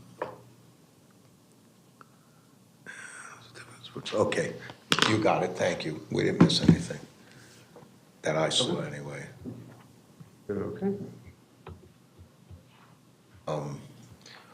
Let's see, any public comment? Oh, I'm sorry, Commissioner, I didn't see you up there for a second. Commissioner Duval. Yeah, you can go back, it's item 601, I believe that's on page 5. Get your steps in here, Jace. 601, was it? Mm-hmm. Yeah, staff to move forward with the development of the unapproved lot registration program. Areas possible agreement, including the $100 per year fee to address dangerous trees. For example, my main comment on this one is, I see that it now has a date of 2027. Looks like we talked about this back in January. And my main concern here is, we've got a lot of dead trees from Hurricane Ian. We are being very fortunate this month so far that we don't have anything coming directly at us. There's, I looked at the Hurricane Center again this morning, there's nothing out there right now. And we ought to be very thankful for that. But at some point, a lot of those dead trees are just going to start falling down on their own. A dead tree will rot, and eventually it's going to come down. And really like to see this pushed forward, to get this program going. There are people, I know that I've talked to people about this, and maybe the city has some money that if people go through a process of sending a certified letter to a property owner that they may have a dangerous tree that may fall on someone's house, and the city may have some residual money somewhere where the city could, take care of that tree. But I'd really like to see this program get going. So this program is not in lieu of removing dangerous trees. Dangerous trees are being removed as they are reported and we're made aware of them. This right here is the $100 that we talked about during the budget process that would not be implemented into 2027 by putting it on sort of the tax bill that we missed the window for this year, that would allow it to be a more seamless process and a more proactive process of us going out and doing it without having to be notified. So there is no dangerous trees that are there that we're ignoring until they fall, if they are reported to us, and we can go out and remediate them at this time. Are there any legislative obstacles to this? Bill 180 doesn't affect this, does it? I mean, that's the bill that does not allow us to impose greater restrictions on development or land use. So no, 180 does not affect this. The only thing that affects this right now, or affects our ability to take down trees right now, is funding. We have about $60,000 a year that is in our budget to take trees down. It costs about $1,000 per tree to fell it and leave it on the lot, not even remove it. So we can do the math. That's about as complicated math as I do, but Do you ever go through all of that funding in a year? we go through all that funding in about half the year. So we would need additional funding. We would probably need about $120,000 a year to address all of the complaints that we get and the requests that we get from homeowners to take down trees that are an immediate threat. And that's only to take down trees that are in danger of falling on a structure. Say about 120,000? Okay, That might get us through the year. That is being conservative from the standpoint of if a tree's might fall on your shed, we don't deal with that. We deal with if it's going to fall on the house. We do get a lot of calls, it could fall in my backyard, my kids play out there, it could fall on the fence, it could fall on the shed. Because of our constrained funding, we specifically focus on houses at this point. Gotcha, thanks. Commissioner Petro. Mayor. I'm sorry, David, go ahead. Just from my outlook, I'm just not satisfied with that. Falling a tree, falling on a house, yep, that's a danger. But to me, a tree falling in somebody's backyard and they've got kids, that's also a danger, and I just don't want to see that happen. If it takes, as you say, $120,000 a year versus, $60,000, then maybe we should look at that if this program is going to take a while to get going. Boy, I really want to, I just don't want to see, I don't want to read in the newspaper that someone was injured or killed by a falling tree in this city.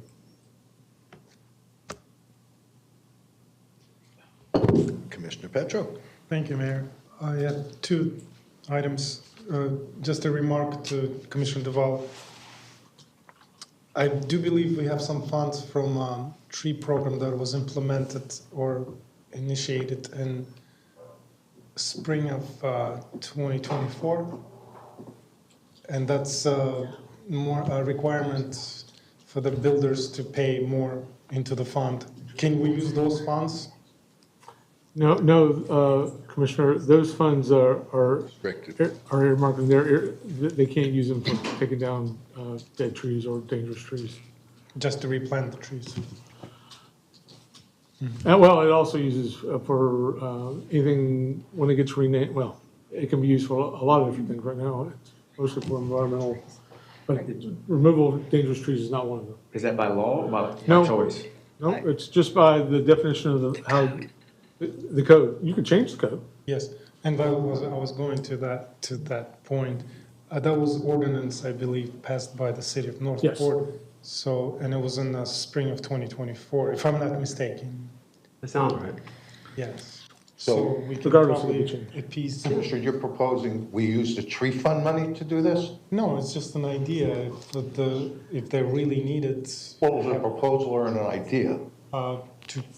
To redesignate if they really need it.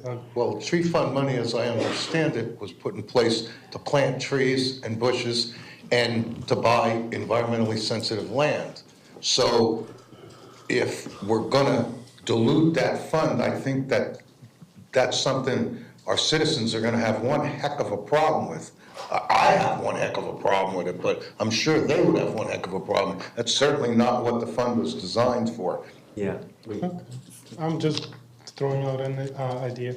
My other point was... Commissioner Petro, may she comment to your first point before you move to your second point? Sure. So yes, the tree fund was established and then converted to the Environmental Protection Fund with some parameters. It maintains the operations of the Natural Resources Division currently. It is used to purchase environmental lands, plant trees, reforest, protect habitat. There is a disconnect, though, between the intention and the intent of the Environmental Protection Fund and removing dead trees. From an environmental standpoint, dead trees are beneficial.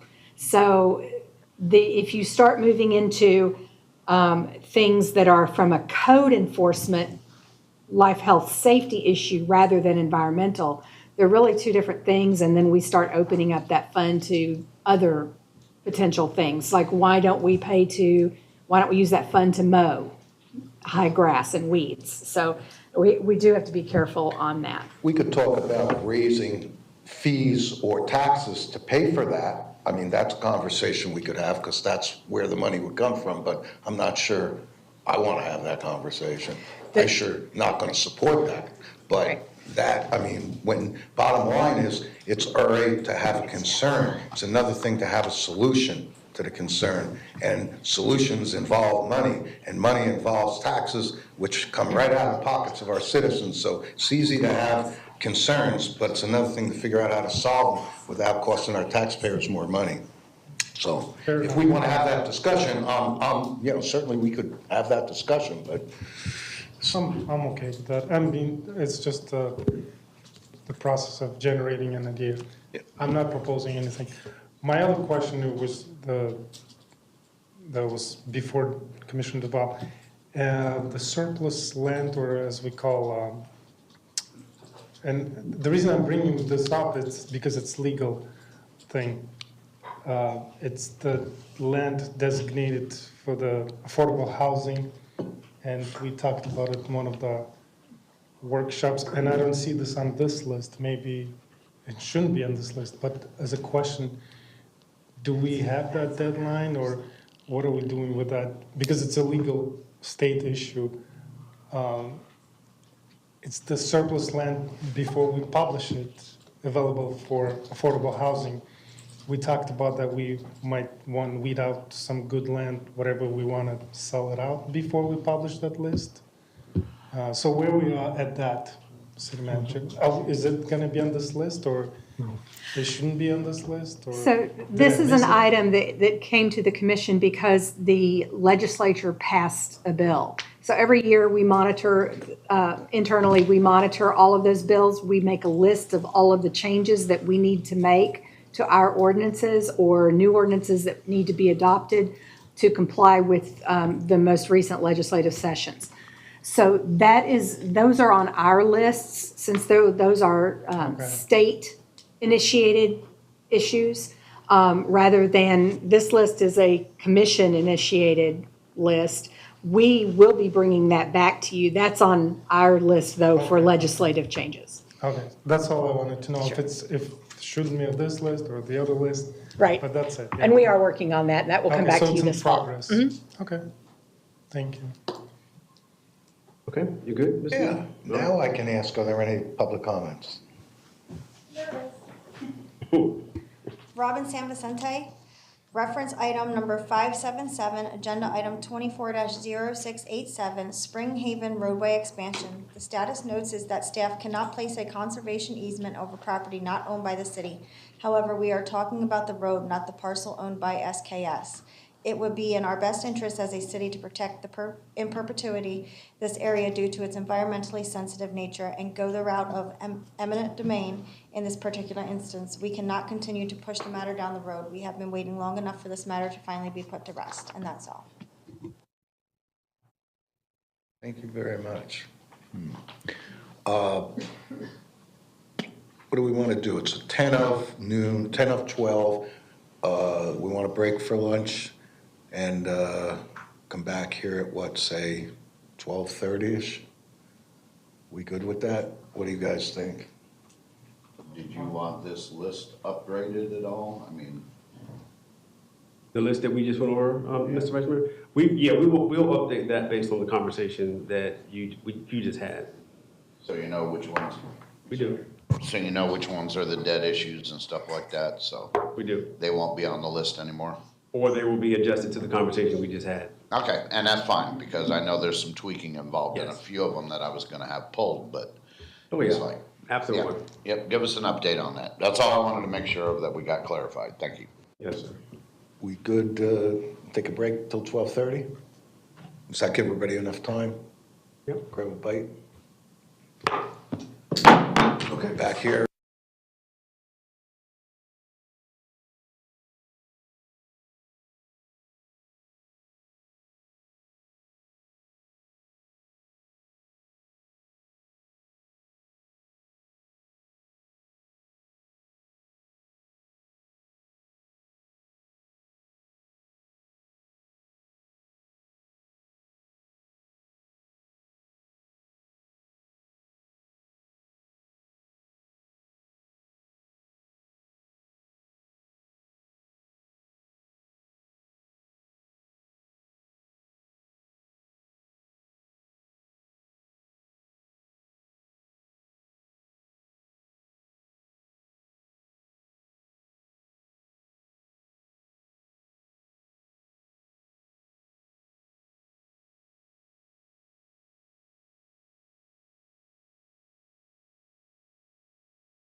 Welcome back, everybody.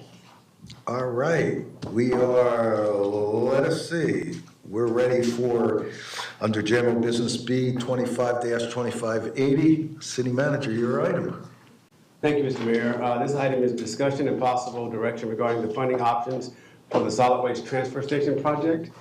This is a follow-up to our summer discussion of this particular item. We do have our PFM financial advisor, Mr. Jeremy Newfield, online, who can hear us and answer your questions if you have some related to how his particular expertise can help guide the conversation. But we do have a PowerPoint presentation that we want to walk through you first with our Public Works Solid Waste Division team. So we'll start there, and then we'll get some direction and feedback from you regarding how you would like us to move forward.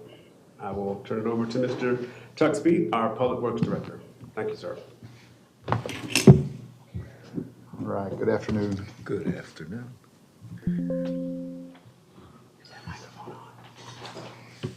Yes, sir. This is presentations for the funding the future transfer station, and these are our options at a glance. Option 1 is the self-funded option. This is non-ad valorem assessments. This is your pay-go financing that utilizes current revenues or accumulated cash to fund projects, avoiding debt entirely. This has historically been a primary method by which the city has financed most of its capital projects. Some of the advantages to this: there's no interest cost. It maximizes use of city funds for project costs. There's no debt obligation and lower financial risk, no long-term liabilities or market exposure. The limitations: delays and inflation risk. Project delays caused by the need to accumulate sufficient funds can lead to increased construction costs over time due to inflation. Burden on current revenues could require reallocating funds from existing services, delaying other projects, or increasing taxes or fees to generate sufficient cash flow. Revenue uncertainty, dependent on stable and surplus generating budgets. This is option 1, this is your pay go, and we have 3 different A, B, and C within this option. Okay, A is a 1-year assessment, which would assess each developed residential unit and each vacant residential parcel $160. And then all commercial parcels within the city would pay a $300 fee. That would get our total revenue up to $11,833,032. Option B is a 2-year assessed, where we would break that up over 2 years. So it would be $80 for a developed residential unit, $80 for a vacant residential parcel, and $150 for commercial parcels throughout the city. And option C is a 1-year assessment that only assesses the developed residential units, and that would be a $296 one-time cost. And that would get us up to our $11,800,000. So we're going to go through these options as we just talked about the numbers. The pros for the self-funded option A, which is, if you remember, that's that $160 for vacant and developed lots and $300 for commercial. That's your pay-as-you-go model. It avoids interest and debt. The solid waste district retains full ownership and control of facility and operations. All residential developed PID units and undeveloped PID parcels would be billed a one-time fee of $160, and all commercial properties would be billed a $300 per parcel unit. No need for a new board or legal structuring like COPS. Most cost-effective over the long term because of no finance charges. Strong local control and accountability. Some of the cons to this self-funded A: requires immediate rate increases and changes to the methodology. This may delay the project start, depending on revenue collections in fiscal year 2027, and that's because we would have to do a methodology before we could put this in place and start collecting. Need to show ability to fully fund construction by end of fiscal year 29. Market conditions could increase construction costs and possible public resistance to new or increased assessments related to the project. Option 1, self-funded B. Again, the pros: pay-as-you-go model avoids interest and debt. Solid Waste District retains full ownership and control of facility and operations. All residential developed PID units and undeveloped PID parcels would be billed a fee of $80 for 2 consecutive years, and all commercial and undeveloped commercial PID parcels will be billed a a fee of $150 for 2 consecutive years. Again, no need for a new board or legal structuring like COPS. This is the most cost-effective over long term with no finance charges, and we have strong local control and accountability. The cons for self-funded B requires immediate rate increases and change the methodology, may delay the project start, depends on revenue collections in fiscal year 27 and 28, need to show ability to fully fund the construction by end of fiscal year 30. Market conditions could increase construction costs, revenue subject to change due to increase or decrease in assessment rates, and possible public resistance to new or increased assessments related to the project. And option 1, self-funded C. The pros to this one, it's still a pay-as-you-go model. It avoids that interest and debt. Solid Waste District retains full ownership and control of facility and operations. All residential developed PID units will be billed a one-time fee of $296, and all commercial properties will be billed through normal monthly invoicing. No need for a new board or legal structuring like with COPS. This is the most cost-effective over long term with no finance charges, strong local control and accountability. The cons for C requires immediate rate increases and changes to methodology, may delay project start, depends on revenue collections in fiscal year 27, need to show ability to fully fund construction by end of fiscal year 29. Market conditions could increase construction costs, higher upfront costs to residents compared to option A and B. Possible public resistance to new or increased assessments and commercial monthly billing related to the project. The project schedule for either one of those, we would have a August project kickoff and data collection. September, we would provide general funding plan to commission at the 9/8 workshop.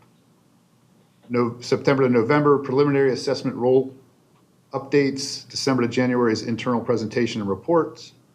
2026, January to February will be a commission workshop with a methodology presentation. February through March, Solid Waste District meeting, final approval of methodology. June would be a budget workshop. July, a budget workshop. July to August, we would send out letters to customers notifying them about special hearing and adoption meeting. September would be the resolution meeting to adopt the methodology update, and October would implement approved rate structure, whichever structure that was. Option 2 to fund a transfer station is the COPS, the Certificates of Participation. Certificate of Participation are a form of lease financing arrangement that allows the city to finance facilities without issuing traditional voter-approved bonds. The city enters a lease purchase agreement with the financing entity, and investors buy shares in the lease payments. The city makes annual appropriations and gains ownership of the facility once the lease is fully paid. This structure has been widely adopted by the Florida school districts. Some of the advantages to the COPS: there's no referendum required. It may be pursued without voter approval, allowing the city to proceed more quickly than traditional bond options. It maintains essential projects, enables continuation of priority projects such as the PD headquarters despite referendum results. Flexible structure. Payments can be scheduled to align with available budgetary capacity, and it's a widely used tool, frequently utilized by the Florida school districts. Limitations are the higher cost of borrowing. Interest rates are slightly higher than general obligation bonds due to the non-appropriation risk. Complexity involves more intricate structuring requiring a leasing entity, trustees, and legal coordination. Asset encumbrance: the facility is technically owned by the trustee until full repayment. And annual appropriation requirements: the city must make yearly budget appropriations, creating long-term fiscal obligations. COPS carry higher interest rates than a standard general obligation bond issuance due to the added risk, and the spread varies based on the market's view of governance risk, the type of projects, and the measure of its essential purpose. It is reasonable to expect the effective interest rate to fall between the cost of a general obligation deal and a P3 financing, but several factors will determine how the market prices the additional risks. Product delivery models considered: traditional public approaches, design, bid, bill, CM at risk, and design build, and private sector models: design, build, finance, design, build, operate, maintain, design, build, finance, operate, asset sales. And COPS is an alternative funding option incorporating estimated debt service payments over 25 to 30 years. And you can see the project cost here. We have it 14 million. Annual payment would be between 900,000 and $1,050,000, with an interest rate between 4.25 to 5.5. Overall project cost would be between 27 and 31 million. Pros to the COPS. Spreads the cost of the facility over time via annual payments. Lower cost than a P3. Solid Waste District retains ownership and control of the facility. Financing tools already used by other municipalities, so it's familiar and accepted. Doesn't require a vote or referendum, unlike general obligation bonds. And you can start projects sooner than self-funding since borrowing accelerates the timeline. Cons, it requires a special board to be created due to Northport being a small special district. Still involves interest payments, total cost exceeds principal. Subject to legal vulnerability, easily defeated in court if challenged, relevant Florida case law precedent, and long-term financial commitment even if revenues drop. And our final option is option 3, which is a P3, the public-private partnership. Public-private partnership involves partnering with a private sector entity to finance, design, construct, and/or operate a public facility. For example, a developer may fund and construct the police headquarters or utility facility with the city repaying the investment over time through lease or service payments. Some models include performance-based contracts where payments are tied to availability or service outcomes. Some of the advantages of a P3: access to capital and off-balance sheet financing, useful when the city is constrained by charter debt limitations, risk transfer and expertise. Private entities may assume responsibility for construction cost overruns, delays, or maintenance, often with higher efficiency, timely project delivery. Projects can move forward quickly through private sector mobilization. Budget predictability, payments can be linked to facility performance and availability, incentivizing results. Some of the limitations of the P3: higher long-term cost. The city pays a premium over time due to private sector return requirements. Complex negotiations. Agreements are legally and financially intricate. Reduced flexibility. Long-term contracts limit the city's ability to unilaterally change service levels or facility use. And public control concerns. It requires a strong accountability to ensure public interest is safeguarded. P3 is a private sector funding option incorporating lease payments over a 30-year term. So we have a couple of different terms here. Our project costs at $14 million. You can see our annual payment with the 15 to 35 year runs between 1.8 million to 1.2 million, with the total project costs coming in at 15 million, but our overall project cost after financing would run between 27 to 44 million, depending on the term of the contract. So P3 conceptual proposal was presented to Commission on July 22nd, 2025. Some of the pros and cons to the P3 option.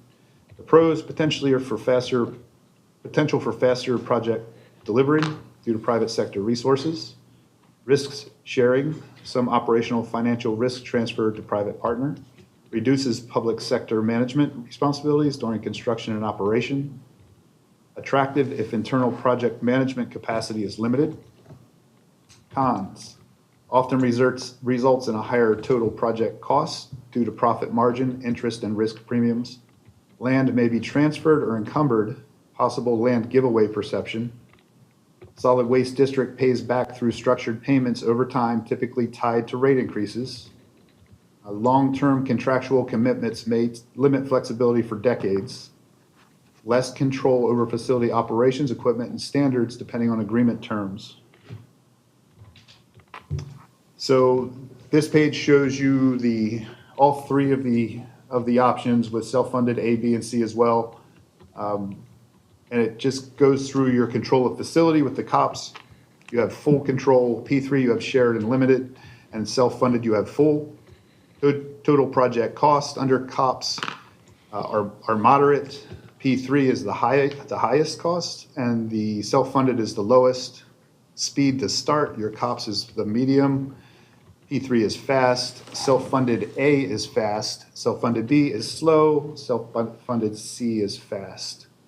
Legal risk, high with COPS, moderate with P3, low with self-funded. Community buy-in needed is moderate with COPS, low with P3, high with self-funded A, B, and highest with C.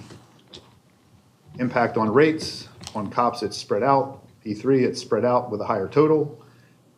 Self-funded A, the impact is immediate, a one-time fee. Self-funded B is spread out over 2 years, so it's a two-time fee. And self-funded C is immediate with a one-time fee. The operational responsibility under COPS would be public, under P3 would be private or shared. Under all the self-funded, it would be public.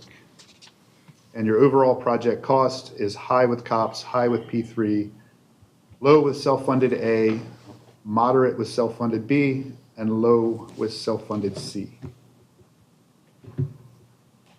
And again, this is our slide that we like to show. The solid waste transfer station is not a landfill.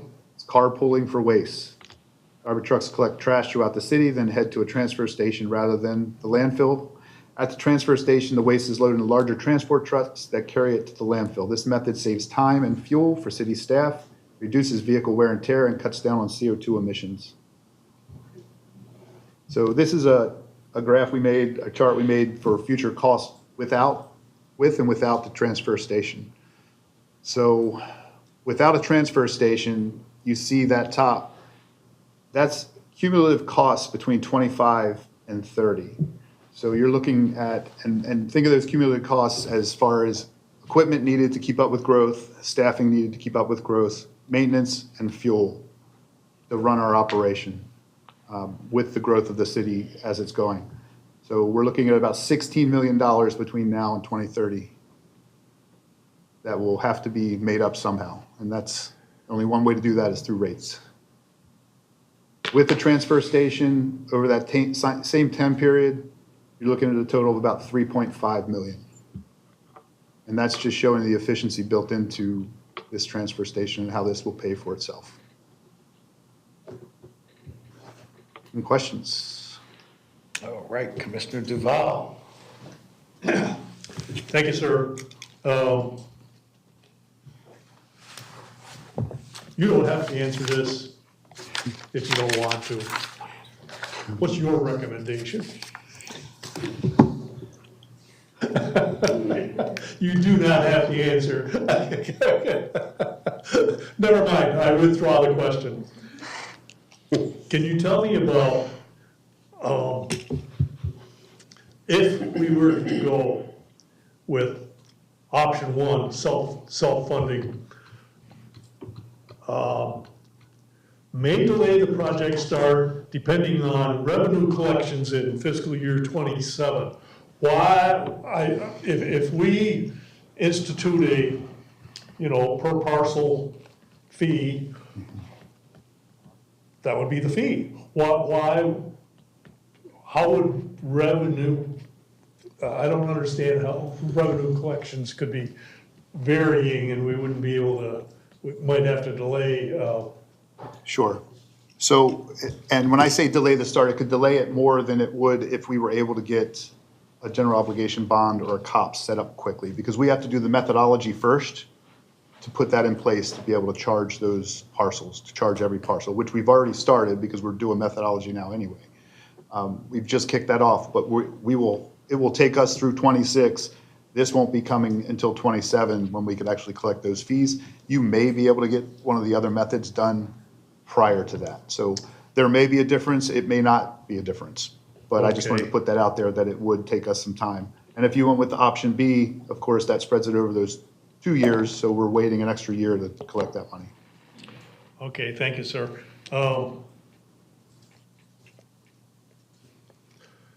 You know that I'm for this project. This is just my opinion.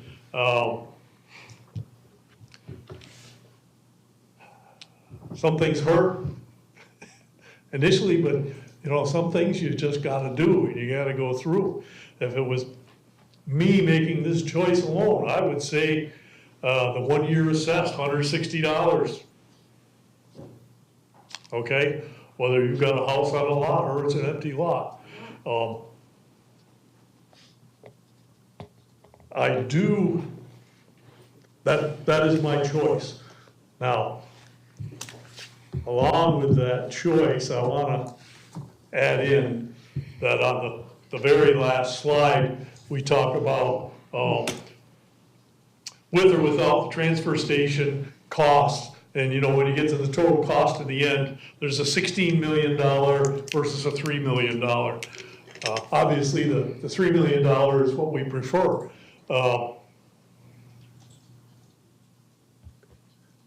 In order to sell this, so to speak, I mentioned this the last time we talked about this, if there was some way we could figure that once we get this built,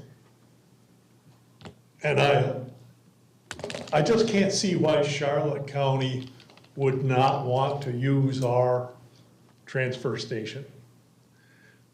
We should get revenue from that.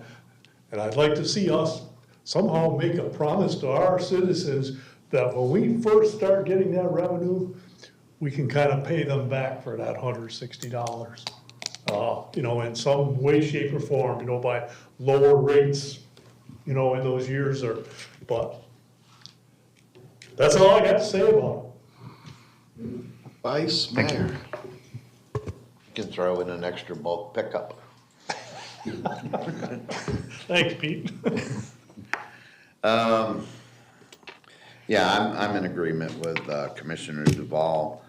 The one thing that I did ask when we were talking about it in the agenda briefing is the one thing that I wanted to make perfectly clear, especially if we did the 1-year assessment, is that the rates would go back to the existing rates the year prior, because that would be your, you know, we wouldn't be adjusting those at all that following year, you know, going back to what was already there.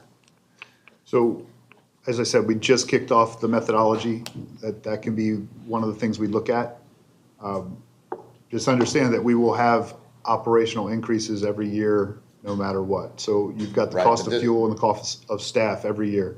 And I understand that, but that's also part of the selling point on possibly giving back. If we were stagnant for, let's say, 2 years of the solid waste fees, boom, but we are gonna charge the $160 for that 1 year or $80 for 2 years. Regardless, we want this transfer station, and it's gonna be an impact to rates, regardless, one way or another. You know, it's either gonna be a one-time assessment or it's gonna be multiple assessments throughout the years to get this built, because you have to come in within a timeline to be able to pay it in full, and it could be a lot more costlier. The longer you go down the road with like the COPS and the P3, you know, you're talking, you know, extra $6 million per project, you know, over 30 years. And I think the lowest one was 15 years. Now, is COPS just 30 years, or is there 15 years for COPS? I don't care, I'm just saying, you can get the rates down, but it's still over a long period of time to where you may save a nickel today, but you end up spending $5 extra at the end of it. So, no, I agree with the assessment. I agree with the one-time assessment. I agree with every parcel being in line to pay for this, because it will affect everyone within the city, commercial, future lot owners, whatever. And no, I'm glad that you put this all together going forward. It gives us something to look at, and we're looking at, it's not affecting anybody this year, but it will affect next year's rates when we go to the next budget. And we can plan for that and prepare for that as well. So, no, I appreciate the time. The presentation was awesome. So. Thank you. And the rebate you're talking about, or the decrease in rates at that point, what we're looking to do, and what Frankie's team's looking to do, is to flatten that rate by building this last efficiency we have. Right? This is he's done everything he can to find efficiency in his operation. Go see where you can find anywhere else doing single-sided pickup. Right? This just doesn't happen. No, and Frankie does a fabulous job. They do absolutely. a great and job. I know you're looking at all angles. I just wanted to give you a little heads up going forward on some of the things we as a board may be looking at for the citizens out there to try and help work things out with the billing as well. So we're just trying to get on board ahead of time too. Yes, sir, and we appreciate that. So thank you. City Manager, I see you're up there. Yeah. Thank you, Mr. Mayor. I was going to say, even though Commissioner Duval had asked Mr. Speak the question of which is our recommended option, as a team, we recommend option 1A based on everything that we know right now. So Commissioner you're Petro. going along with me? Yes, sir. Commissioner Petro. Thank you, Mayor. Yeah, I was gonna ask the same question, and I really wanted the answer, so thank you, City Manager, for the answering, for answering that question. You know my position on transfer station, and I'm in full support. I was gonna ask the steps, can we do it any time faster? Can we, as we collect, can we start at least some process of construction? So we're in design now, so the intent would be we'll have 100% plans by the time we get to that fiscal year 27. So we'll be ready to go with plans. It should be shovel-ready by the time we were to go with assessments in 27, that's when we'd be ready to start building. We would have a procurement and everything laid out, so as soon as we got those funds, we could move forward. So to clarify, do we need to have all of the funds to be collected? Yes. Even to do any preliminary work? Or? The contract will go out as one, so we can't put it out a partial construction contract. Okay. But like I said, we'll have design done, we'll have our permitting in line, everything will be ready except for that construction contract. Okay, and I'm in the full support of option 1, one-time collection, one-time fee, 1 year assessed. Option A, to be exact, so. Yes, sir. Just wanted to make it public. Well, I'll work backwards. If you look at the P3 first, at the projected total cost of 27 to 44 million, I mean, we're talking, if I'm right, somewhere between 15 and 20 years ROI before that pays for itself. If I'm correct, that roughly a couple of $1 million savings a year. I mean, when you weigh, if we don't do it, we know our incremental costs are gonna go up year after year if we don't do this at all. So the ROI on a P3 is to me, just doesn't make any sense. It's just absurd. And for those, cops, I mean, not terribly different. It's 27 to 31 million, a 12 to 15 year ROI. I mean, even if we did our own cops, it could take a year or more to do. I mean, we got all the complications you see in doing it, but you know, the reality is, while you don't have to have a referendum, it certainly could get challenged in court. I mean, financially, what makes the most sense is option 1, obviously, and 1A. So I'm in concurrence. The thing I would ask us to give a little thought to here is that the cost over 5 years of not doing this project is, if I recall the number, about 16 million. Yes, sir. And this project with option 1 will cost us 12, which saves $4 million. But it asks the present property owners in this city and businesses in this city to bear on their shoulders the entire cost of this project.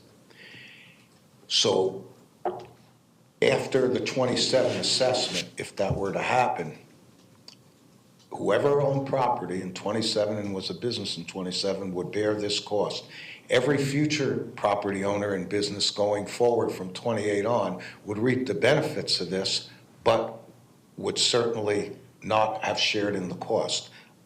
That's a problem for me. I mean, that bothers me. If I recall, our solid waste rates, what did we vote the other day? 10% increase? Yes, sir. 10? Yes, sir. Yeah. So, I mean, that's a pretty healthy raise. And now we're looking at this assessment on top for next year. It's naive to think that solid waste costs or any other costs are not going to go up year after year from an operating standpoint. So to say we could freeze the solid waste rates after fiscal year 27, with the idea that we're giving it back to the citizens. I mean, I got a bridge I'll sell you. You know, I'm not sure anybody would buy that. I certainly wouldn't buy it, okay? And I don't think anyone here would go on the hook to say they could do it. So, you know, the reality is costs continue to go up. This is a lot to ask people. Then I will come back to an unbelievable question. Is this a want or is this a need? You can argue it's a need in the sense that we're going to be incurring a couple of $1 million a year and over a 5-year period. It's going to cost this city's taxpayers $16 million over 5 years, spread out over 5 years, if we don't do this. But at the same time, do we need to do it now in light of the economic environment? We're raising our solid waste fees 10%. We are heading into a year legislatively at the state level that without a doubt is going to take a bite out of our property taxes. God knows what's going to happen at the federal level with FEMA. And my question is, what happens next year if we lose 10, 20% of our revenue base and all of a sudden everybody's scrambling for what we're going to do to provide public safety and quality of life amenities, and looking at potentially property tax increases and God knows what else to try to make up the shortfall. So I just ask us, as much as this is a absolutely sensible project, it has a great ROI if you do it this way. There's no doubt it's cost effective, but is our timing good? Is this something we want to do? And we sat here approving district and utility budgets last week, and we had a good discussion about the increases that our tax-paying citizens are going to incur. Are we being tone deaf? Are we saying, hey, we think this project should be done, it makes sense to us, so we're going to go ahead and do it, and you know what, we're going to assess you. And you know what, because we really know better than you that this is the right thing to do. And I'm just philosophizing because I really think we need to think about this before we go pull the trigger. I still think option 1A makes the most sense of these options, but whether or not we need to do this, I think we really need to think long and hard about it. We have talked about how much business sense this makes, and it does. But then again, while we're paying our little pro rata share, we got a city full of citizens out there who are going to bear the burden for this. And it's going to be on those who are here right now. It isn't going to be incurred by anybody who's going to benefit from this going forward. Just going to be who's ever owning property and businesses in 2027. I don't know how fair that is. Anyway, that's all I really have to say. City Manager? Thank you, Mr. Mayor. I just want to say something, if you will allow me.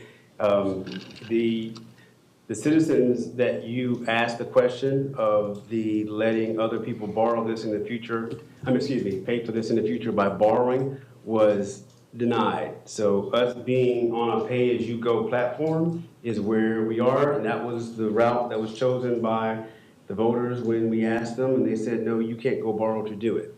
So if we're going to do it, and this is just one of several projects, and all of them don't have a clear pathway as the one Mr. Speak just painted for this particular project. The pay-as-you-go model is the model that we have to embrace. And I don't like it, and I know a lot of people don't like it, and what you're saying is that our citizens won't like it either as we choose to move this project forward, but that's the pathway that was provided. You also make the point of, is it a need versus a want? It is a want. It is not a need. We can continue doing the same thing that we're doing now, but it's going to cost us more money. So we can be empathetic and say that it is a want versus a need, and say we understand that our citizens don't want to pay as you go and pay this amount of money right now, but then you will be losing $2 to $3 million every year that you delay the project. And so you're not being the most efficient government that you can be. And every time we hear from the people who give us feedback in the city, they say, we don't want you to waste money. We want you to be as efficient as possible. We want you to save us money. This is what it looks like. It looks like saving you money, $2 or $3 million a year, by taking the pay-as-you-go method and doing it as soon as you can. Otherwise, you're not being the most efficient government. You can't say that you're being the most efficient government as possible. So that's where that choice and that fork in the road bends. Are you going to be efficient or are you going to be empathetic? You can't have both. Thank you, Mr. Mayor. Thank you. Commissioner DeVal. Thank you, Mayor. I just want to make a comment to kind of answer one of your concerns. And your concerns are valid, every single one of them. But when it comes to, is the timing right? Let me just say this. At one time, wasn't Price Boulevard widening about $5 million? And what are we paying for it now as it's being done? Touche. That's all. Touche. It's the other side of the coin. Vice Mayor. Yeah, you brought up, is it a want or a need? And I'm gonna key on that. Because the fact is it's both. We want to be able to save money. We want to be able to be fiscally responsible. As a board, we need to do that as well. And just like, you know, everything has been said, and another thing that you brought up was about the future payees, which I totally agree. Everybody should have a hand in paying for this, but we were denied that option when the referendum failed. So the current voters are the ones that made that decision, or lack of voters out there. So that's who's on the hook right now for this, is the current people that are here.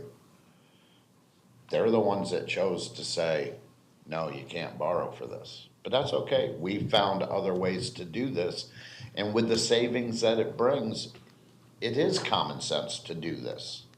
It really is. And I don't want to spread it out over 30 years because it triples the friggin' project, you know, the money. So timing, again, is the same thing. Like you said, with the Price Boulevard, and Frankie, how long have we been fighting for this transfer station? 8, 10 years now? 2012. Okay. So it's been an idea on the books for many, many years. Oh, the only thing I would say, just to add a little to it, is what everybody said here has validity. There's value in everything every one of us said. There's truth in what every one of us said. To create a little perspective, the May referendum was five items. 18% of the people showed up to vote. This came closest to passing. And, you know, I wouldn't want to, avoiding some of the typical responses to why those referendums were voted down, I would wonder if there isn't a little bit of a degree of this is just, the burden is so great on us. Every year, year after year, fees go up, costs go up. It's harder and harder to make everything meet. And even if my fees are going to go up year after year, to pay for more dump trucks at $500,000 a whack, and the people who are going to have to man them, and the wear and tear on the roads and all the rest, it may be, from a taxpayer standpoint, easier to swallow over the next couple of years than to be assessed.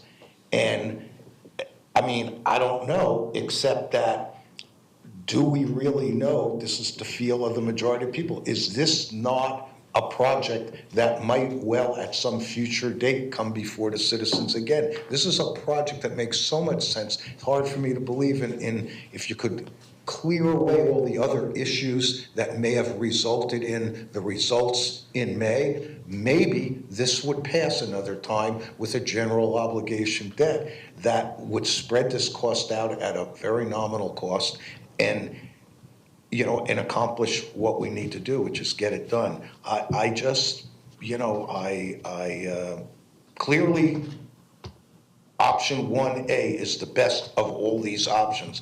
Whether or not this is the right time to do it, I just have some concern on. I mean, you know, I worry greatly about what we're looking at next year. And I think anyone who makes decisions about one specific thing and avoid not considering what we could be looking at next year, you know, I appreciate that time is money and costs go up, but boy, oh boy, we could be looking during our budget session next year at something we've never seen before. I'm not trying to scare people, but we just simply do not know. And for anyone who thinks that at the least, homestead exemptions aren't going to double, which is going to take a humongous chunk out of our general fund. Where are we going to make that up? There's only one way to make this up. Either raise sales tax if that's what the state decides to do, or increase people's property taxes, which nobody wants to do. So on top of that, you got all these other fees. I'm just saying it's something to think about. And we're not making that decision today. We've accomplished something in that we all seem united in that option 1A is the best option. I just think, I don't know what direction we give it this time. So just to be clear, we're looking for direction today on what path to go forward in, because all these paths take time and we have to travel it. So transfer station's in design. If you give us A, B, or C, 1, 2, 3, whatever option it is, we're going to take that to our consultant when we do our methodology. Okay? We're of course going to do the methodology both ways with it in and out. It's to be done. So this isn't, the decision you make today isn't going to affect FY27. You'll see that next year in the budget. So you'll know what's going on in the environment prior to that.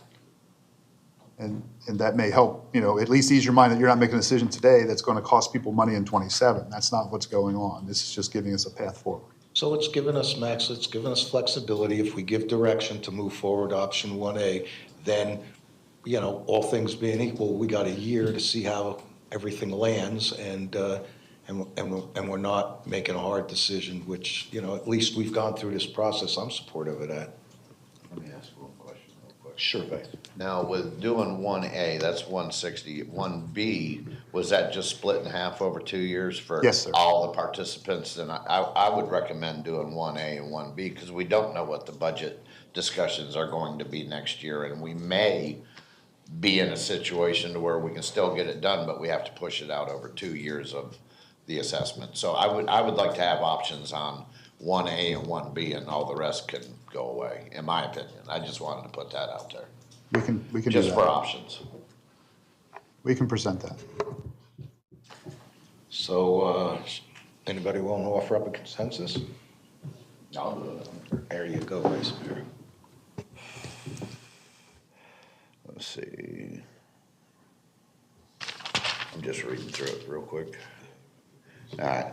I would like a consensus to direct the city manager to prioritize funding options for the solid waste transfer station SW22TS, giving full consideration to the pay-as-you-go approach, utilizing non-ad valorem assessments, followed by certificates of participation, and to reject the public partnership P3 option in accordance with the code of the city of Northport, Florida, section 2-420, public-private partnerships P3 subsection 7B.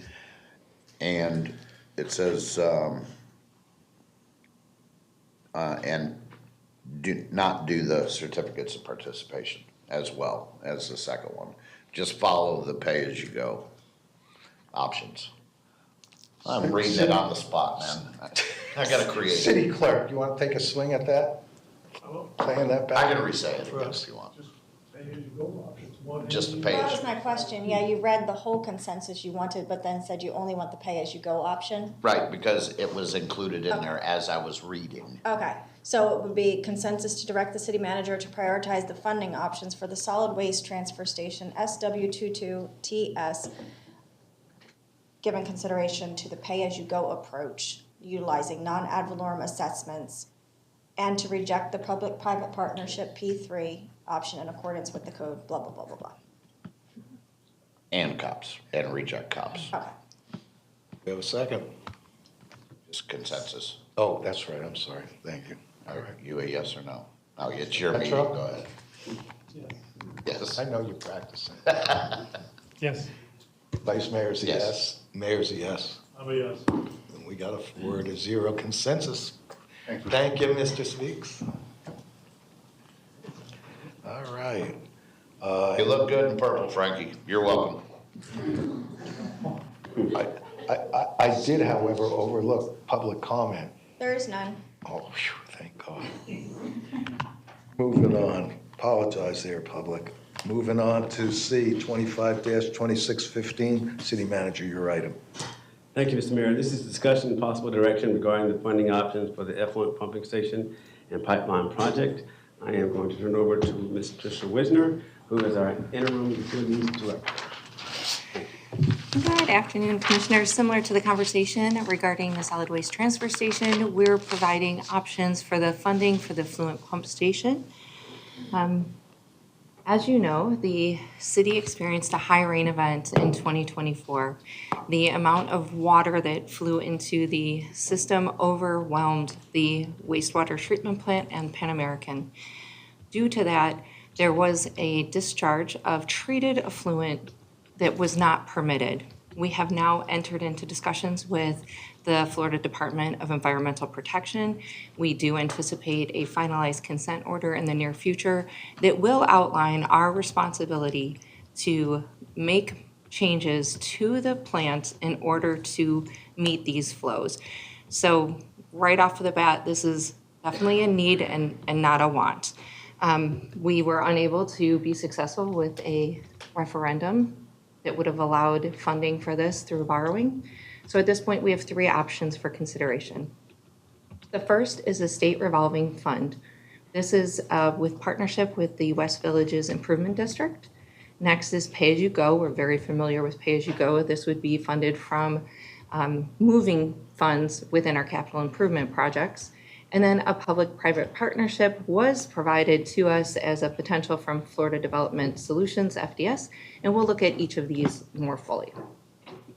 The first one is the State Revolving Fund. A State Revolving Fund is a financial assistance program through Florida Department of Environmental Protection, so through DEP. It helps with these expensive infrastructure costs especially when they're needed due to a consent order. So for this, it's kind of similar to a grant where you have to apply for it. They look at all of the applications to determine the best place to spend the funds that are available, and then they'll allocate those funds outward. Right now, we have worked with West Villages Improvement District, and they have submitted the application for the State Revolving Fund. Their project is slightly different than the project we would need to do minimally to just solve our problem. It does include the ability to get more reclaimed water to West Villages to serve their residents during those dry seasons. So West Villages met with us, said, if we see a problem here that you guys have, we have a problem, there might be a solution for both of us, and there might be funding available through the state. So at this point, there is an application at the state level. We do not know whether or not these funds will be allocated to West Villages and therefore to us for this project. However, if the funds did come to us, it would greatly help. It will spread the cost of the investment over many years. The state revolving funds are often low to no interest. So it would be great to see maybe 2% to 0% for this. It may actually even include partial principal forgiveness. So right now we're looking at our portion of the project would be about $17 million. Potentially we would not have to pay that full amount back. It does look like it's a lower cost option than the P3. We would retain ownership of the facility, which we'll see in other scenarios may not be the case, especially with the P3. The finance tool is something that's been trusted. It's with the state. There's not really that consideration or concern for problems with the financing. It does not require a voter referendum, and again, this is only because West Villages is the one that is putting through the application, and the timeline is just medium for starting the project. There would be some additional time for this because we currently have 100% plans for our part of the project. However, if we're making a modification to the project to meet this SRF that has that second component for West Villages, there would be another design element, so that will delay the start. On the negative side, it does require a very thoughtful approach to a developer agreement, so we'd need to make sure that we had all the terms and conditions for not only meeting the consent order requirements, but also for the SRF repayment requirements are through here, and that agreement would need to come to commission for consideration. It would still potentially involve interest payments, even 2%. That's above the base price.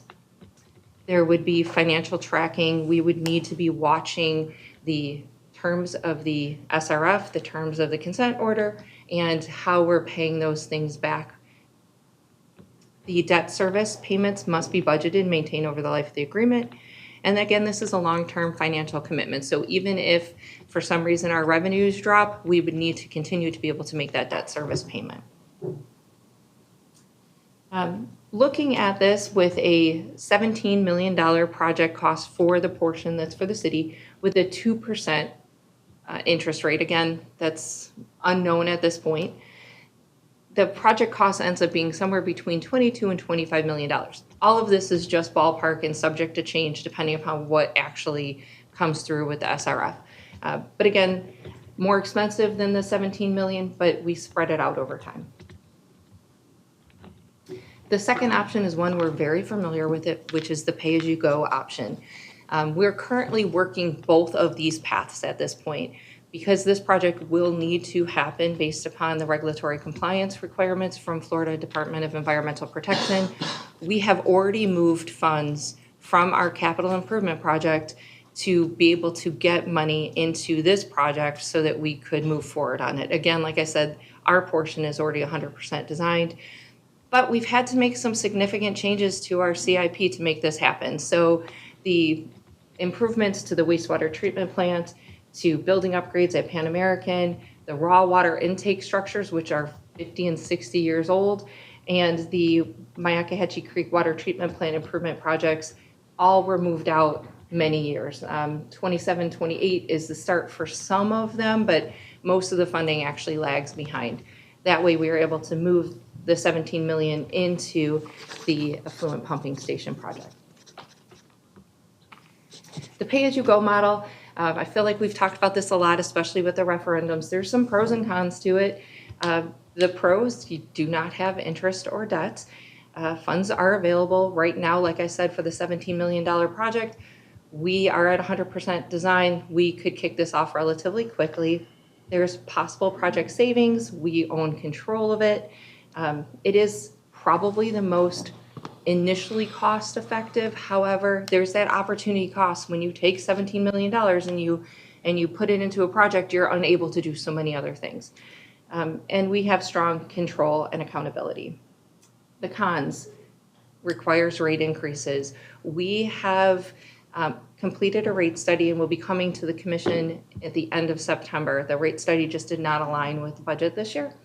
So we will be looking to talk about potential rate changes for the utility to be able to manage our CIP. It has depleted our CIP funding for some critical infrastructure projects. There's higher upfront and temporary costs to utility customers. And, you know, the public is not always amenable to rate increases. Our third option is the P3. You heard about the P3 earlier today, and you're well familiar with the fact that the Florida Development Solutions Group provided a presentation to Commission with options for a public-private partnership. This is taken from their chart that they provided us. Some of the things to note, though, With the public-private partnership, they are looking for land transfer. So they would want to retain ownership of some of the land. That's a common tool so that they can then use that land to obtain financing. It would be difficult in this scenario since we do currently have a fully operating facility on this land. So that's something to keep in mind. But as you look at this with the $17 million financed at 5.5% over 35 years, it results in a cost of about $39 million. So there are pros and cons to the P3. The private sector can often be faster at project delivery. It's risk sharing. We transfer some of the risk to that private sector. We have the ability to move some of our work to that sector. So we do have a pretty full plate with all of our project management right now. So it'd be great to have someone else take that on. The cons, it's a higher project cost that we saw. Again, there's that land transfer that we'd have to look at. We would have to make sure that we had those structured payments over time, maybe as long as 35 years to be watching. There's long-term contractual agreements that we'd need to work through. We have less control over the facility operations and standards depending upon agreement terms, and the overall project cost is higher. So here's a review of the top 3 options that we've provided. So with the SRF, we remain in full control. The project cost is moderate. The start time is medium, because again, this would require additional design work. The legal risk is low. Community buy-in is moderate. Impact on rates would be spread out, and we would retain the operational responsibility. For self-funded, we would have full control of the facility. We would have the lowest due to no interest built into the financing. The speed would be fast. Legal risk and community buy-in needed would be low. This one's probably the easiest, although again, it really does some impacts to our capital improvement project on the other side of the house. And then with the P3, it's control of facility may be shared. We may actually have limited control of facility. It just depends upon what that agreement ends up looking like. The project cost is the highest. The start speed is medium. The legal risk is moderate. The good thing here is, again, we're spreading out our risk in both financial and project management. So based on this, our team is recommending the SRF is the first option that we really work through. If we are given those funds through West Villages Improvement District, that would be our primary recommendation. The second recommendation would be our pay-as-you-go self-funded, and then we recommend discontinuing further conversations with the P3. Thank you very much. Thank you. Commissioners.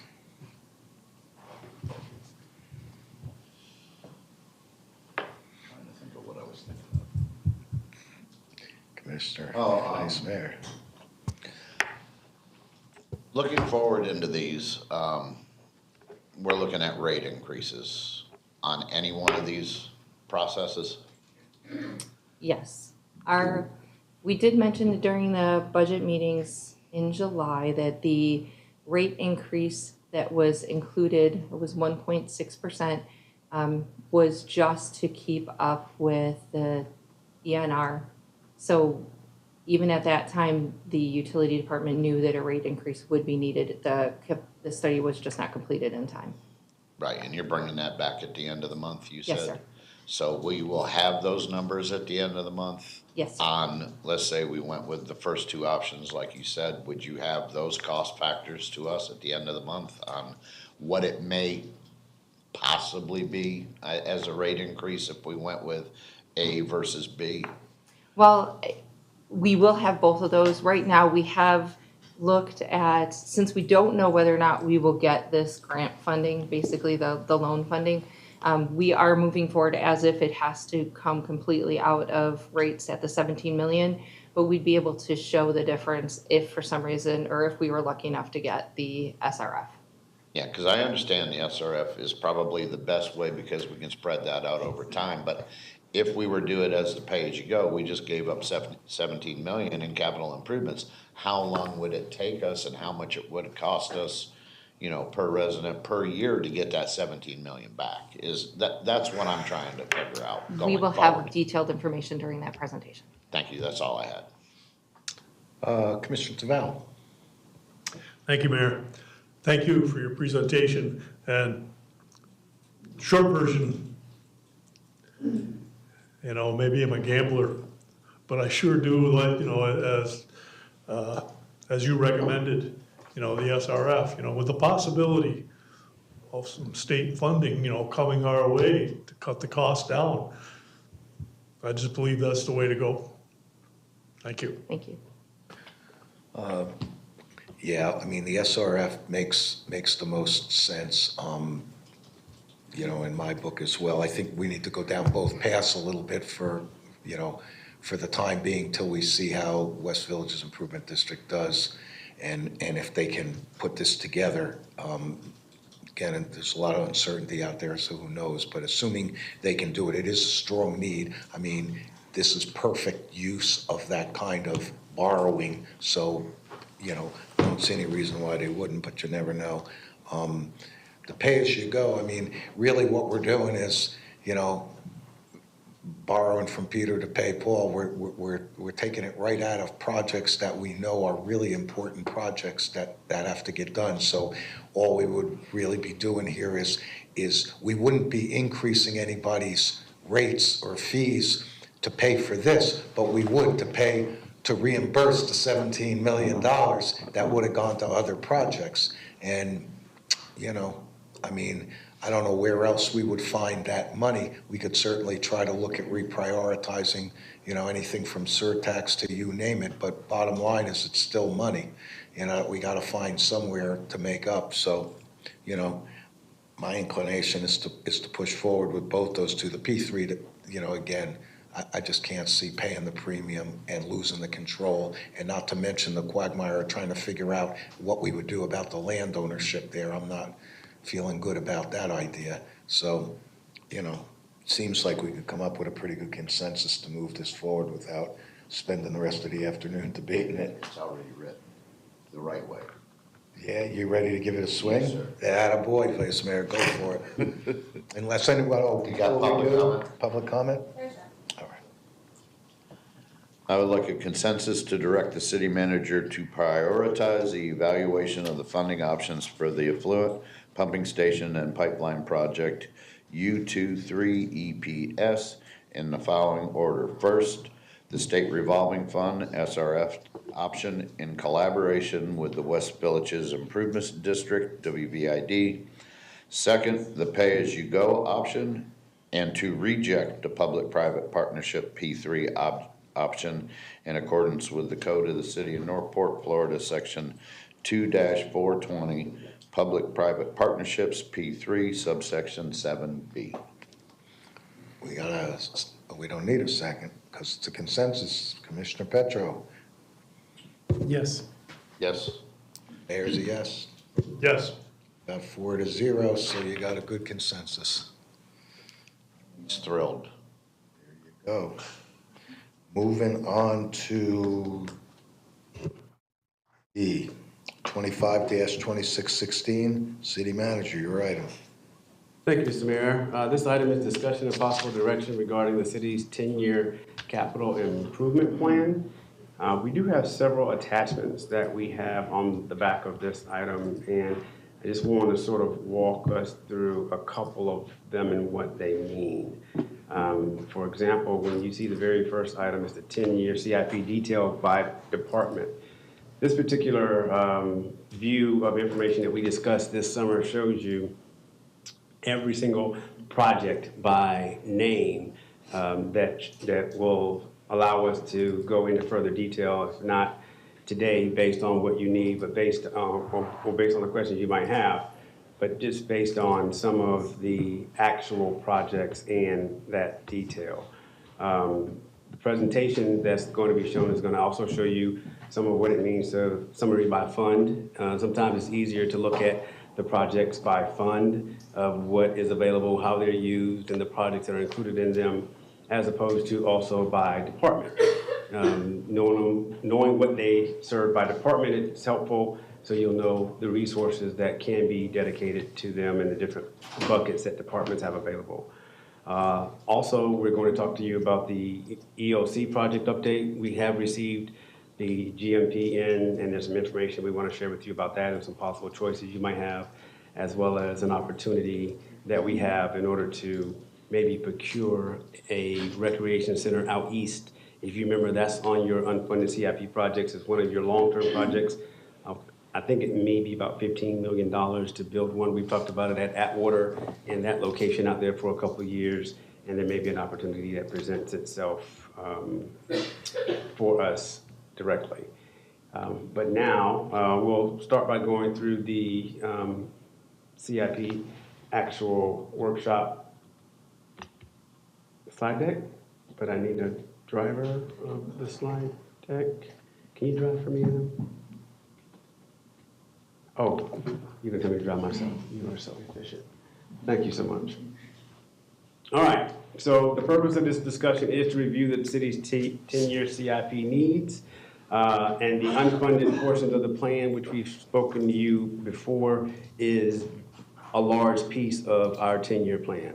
And I don't have to tell us, but I think we all know and recognize that that is a problem. But having this document and seeing it and reviewing it more that we can will show that as a working product, we need to have discussions that sort of guide us so that we can all be sharing and understanding the same information as much as we can, so you just don't hear about it once a year. Under normal circumstances, you would hear about CIP and changes and direction once a year. We want to make sure that we do a little bit better than that so that we can all stay on top of this.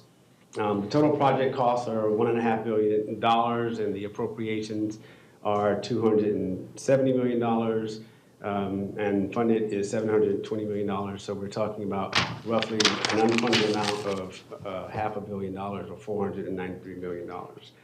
That's a large number for a city of our size that cannot borrow. So that right there just puts the unfunded projects in a higher sense of urgency. We're talking about service delivery impacts.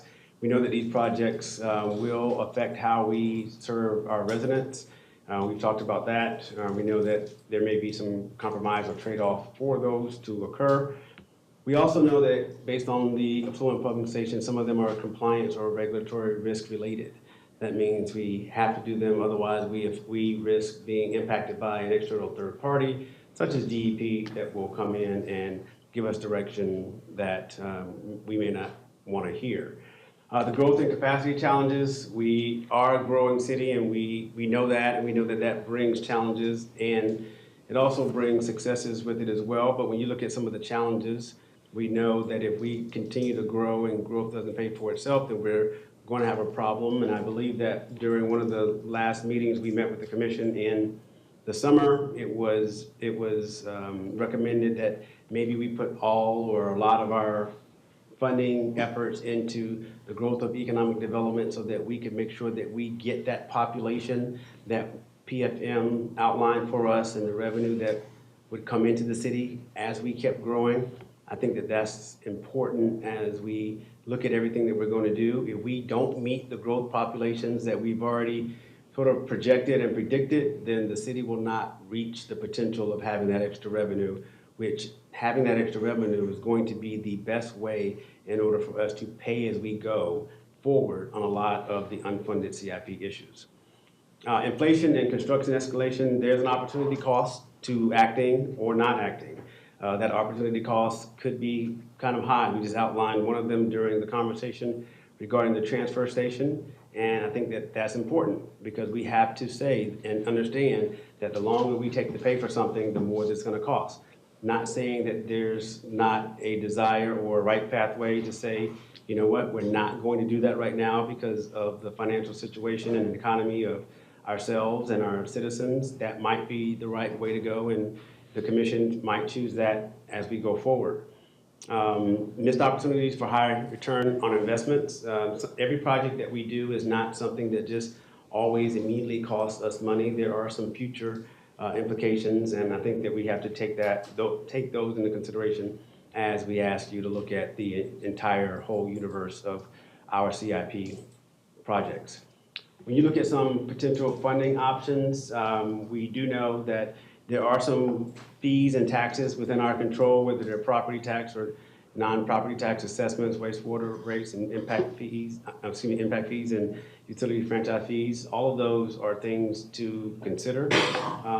We, as a staff and a team, have generally done as much as with those as we can within allowable limits, and also through some of the commission direction in our budget conversations per se. We do know that as we talk about increasing taxes and fees, the flip side of that coin is always reducing our expenses in a way that balances our budget, but it's kind of hard to do that for the price of these capital improvement projects because the amount of them are so large, and they're typically, when you get to these larger scale infrastructure projects, they are raised and paid for through the increase of the fees that you see on the slide. New programs, the creativity of bringing a new revenue source to the table also has the double-edged sword of when you bring it to the table, that means someone has to pay for it. And when using the vacant lot registration program, which we discussed earlier today as one of the options, that is a good program that allows for us to make sure that the services that we are providing are being paid for by those who are receiving the services. But it still will incur a cost to your public. And that is something to be mindful of based on the current state of our economy. When you explore or pursue, which is the third column, in talking about different funding sources, whether they're COPS, P3s, or interlocal agreements, those are the ways that the city has begun to think of in non-traditional ways that allow us to have the flexibility to move forward. Normally, when you expand those costs out, they do cost you more because you're spreading out the cost over a period of time. But with COPS, for example, that is a borrowing or a financial tool that is very similar to the borrowing of general obligation bonds, but just cost a little bit more. And sometimes that is the right tool to use because you're able to leverage the fact that people in the future are going to pay for this and you're not putting all the burden on our current taxpayers. The creation of an independent special district, this is something that we've been directed by the board to bring back before the end of the calendar year, and we will do so. Our team is going through the process now of outlining it so that you can have a better understanding of who and how it will be paid for. But we believe that that's going to bring a lot of value to the city as we try to activate some areas that are dormant in funding and bringing funding options to the table. Surtax says not available. I'm pretty sure finance put that there, and that is exactly true and right. The surtax conversation always seems to come back, and I know that I know why it comes back, but we always seem to go through and scrub that list, and there always seems to be not a consensus on what to remove out of that list for various reasons. We will always make sure that we let you know that that is an option, but one that is not available because you've already allocated those funds. That doesn't mean you can't change your mind for allocating those funds, but we as a staff would not do that without your direction. You'd have to come back and say, hey, look, take a look at that again, or let's take a look at that again and have a public conversation regarding what does rearranging, delaying or deferring some of those projects might mean. And that's not to say that that time won't come, but as of right now, we're not sort of looking at that as an option. The general fund capital expenditures, when you look at historical funding, on average, it's been $2 million or 2.8% of the adopted budget.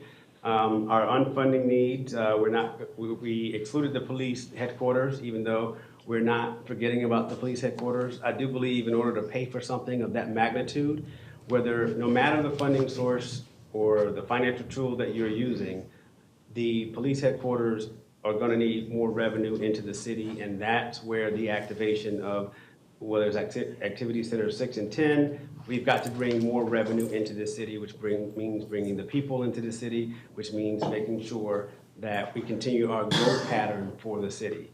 Everything that we do is based on the foundation of continual growth that we're experiencing now. Maybe not at the exact same rate, but at a rate that is in line with the revenue that we need for the city.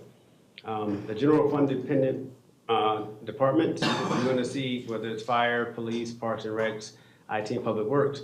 Those are also going to be the main departments that you're going to see for the unfunded money that we need. When you think about utilities, you know, there's a rate attached to that. There's a rate attached to how we charge for what we need. And as an enterprise fund, we're grateful that that is, but these are not enterprise funds. These are ones that are in your general fund, so they are going to be directly tied to how we raise revenue in the future. So the commission direction needed or desired or contemplated for today is, you know, should we reallocate some of our funding in order to help pay for this $500 million deficit? The new revenue sources you've already approved for the vacant lot program, and we're working on that, and we know that should come into play in fiscal year 27. Are we missing anything? The increased existing revenues, we put some increase in existing revenue sources in our budget, and some of them were not well received through the voting that we had on our budget. So it's doubtful that we'll want to increase some more of those fundings for this particular purpose. Or are we missing some other funding strategies in order to make sure that we get to where we're going? Or is there a combination of these approaches? But we're not asking for a decision to be made today, but like I said in the beginning, the more we can talk about these particular items and get your feedback, we can incorporate them in the documents you will see in the future. And we also want to make sure that we align our recommendations into next budget cycle. As I think the mayor said earlier, we do not know what's going to happen next year. I can tell you one thing that's going to happen next year. The cost of what I just showed you is not going to go down unless we remove some of the objects from the list. So we just have to be mindful of that. We have to be mindful of the impact on the citizens, mindful of the long range picture and the impact on the city. The charge of the commission is vision, and we're looking for your vision to help us guide our day-to-day actions as we move these projects forward closer to the finish line. Thank you. I got a quickie question just on fiscal 26. We should, you know, we got $87 million as a total need for CIP. We have roughly 16.5 million unfunded. Going through it, I'm missing something because I got 4 million unfunded for Legacy Trail Connector, of which I'm assuming we're out there looking for grant money to pay for. Okay? I believe that's true. Yeah, then there's 3 million, which is water structure 120, which is 3 million, that's 7.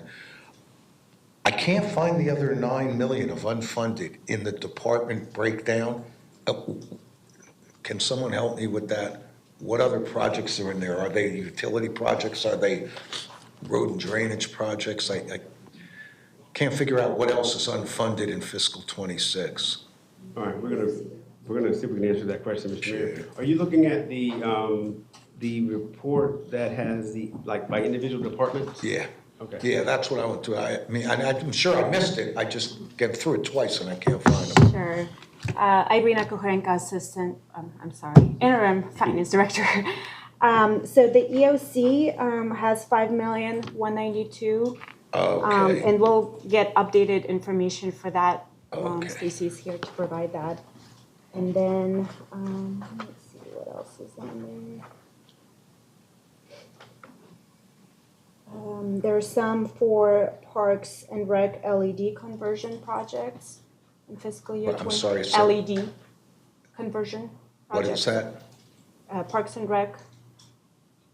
What For kind how of much? conversion? What is it?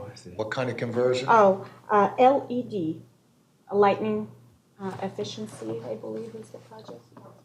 Yes, Lighting. if we could, is it possible for us to get the attachment Yes. up here on the screen? Yes. That is the detail one, because Mr. Mayor, I think it's on the spreadsheet that you can detail? probably see a little bit better if we go down that column of fiscal year 26 that you're referencing. Yes, so. Let's see if I scroll down to Parks and Rec.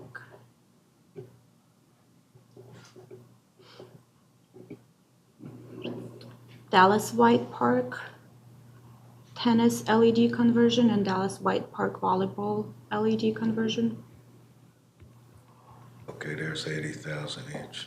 Right, now she's on page 9. If we were to go down that entire column or start at the front, I think that's where you were starting at the front when you referenced. Yeah, so Legacy Trail connection to Warm Meadow Springs. Yeah.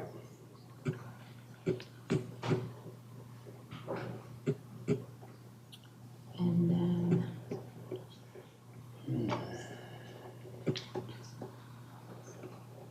I believe there's also, Hillsborough Granbury intersection improvement for 2.2. Ah, there's the other, because that's the one I missed. Okay, 2.2 is good. You made it up for me now. All right, that's why I went through it twice and I just couldn't find it. Yeah, All sure. right, so, I mean, certainly it's daunting. If you look at it year by year by year, I mean, there's significant unfunded capital projects. There is no doubt about that. And it points to the city manager's, point about how imperative it's going to be to drive the economic development, to build commercial tax base that's going to help pay for this stuff, because some of these are big lifts. I don't know, anybody got anything else to say?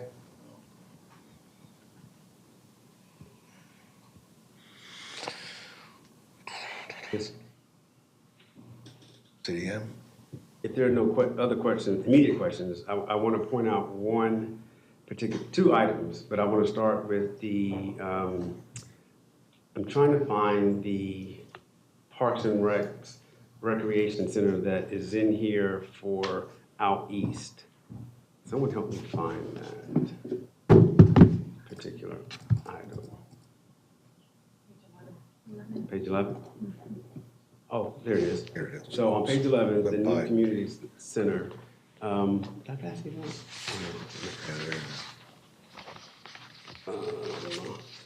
We're gonna pass out an advertisement that was posted on last week that we want you to consider as you go through this particular exercise. As you can see, it's $15 million for this particular cost in our unfunded CIP. Well, the Imagine School is actually selling their sports facility, and I believe the price tag is around $6 million, and it is already a pre-existing structure that we discussed as a team to see it, and just to give it to you as something that's out there and available if we were able to, I would say probably rearrange some projects in order to allow us to take advantage of the opportunity. It's in a great location. It's right there off of Toledo Blade.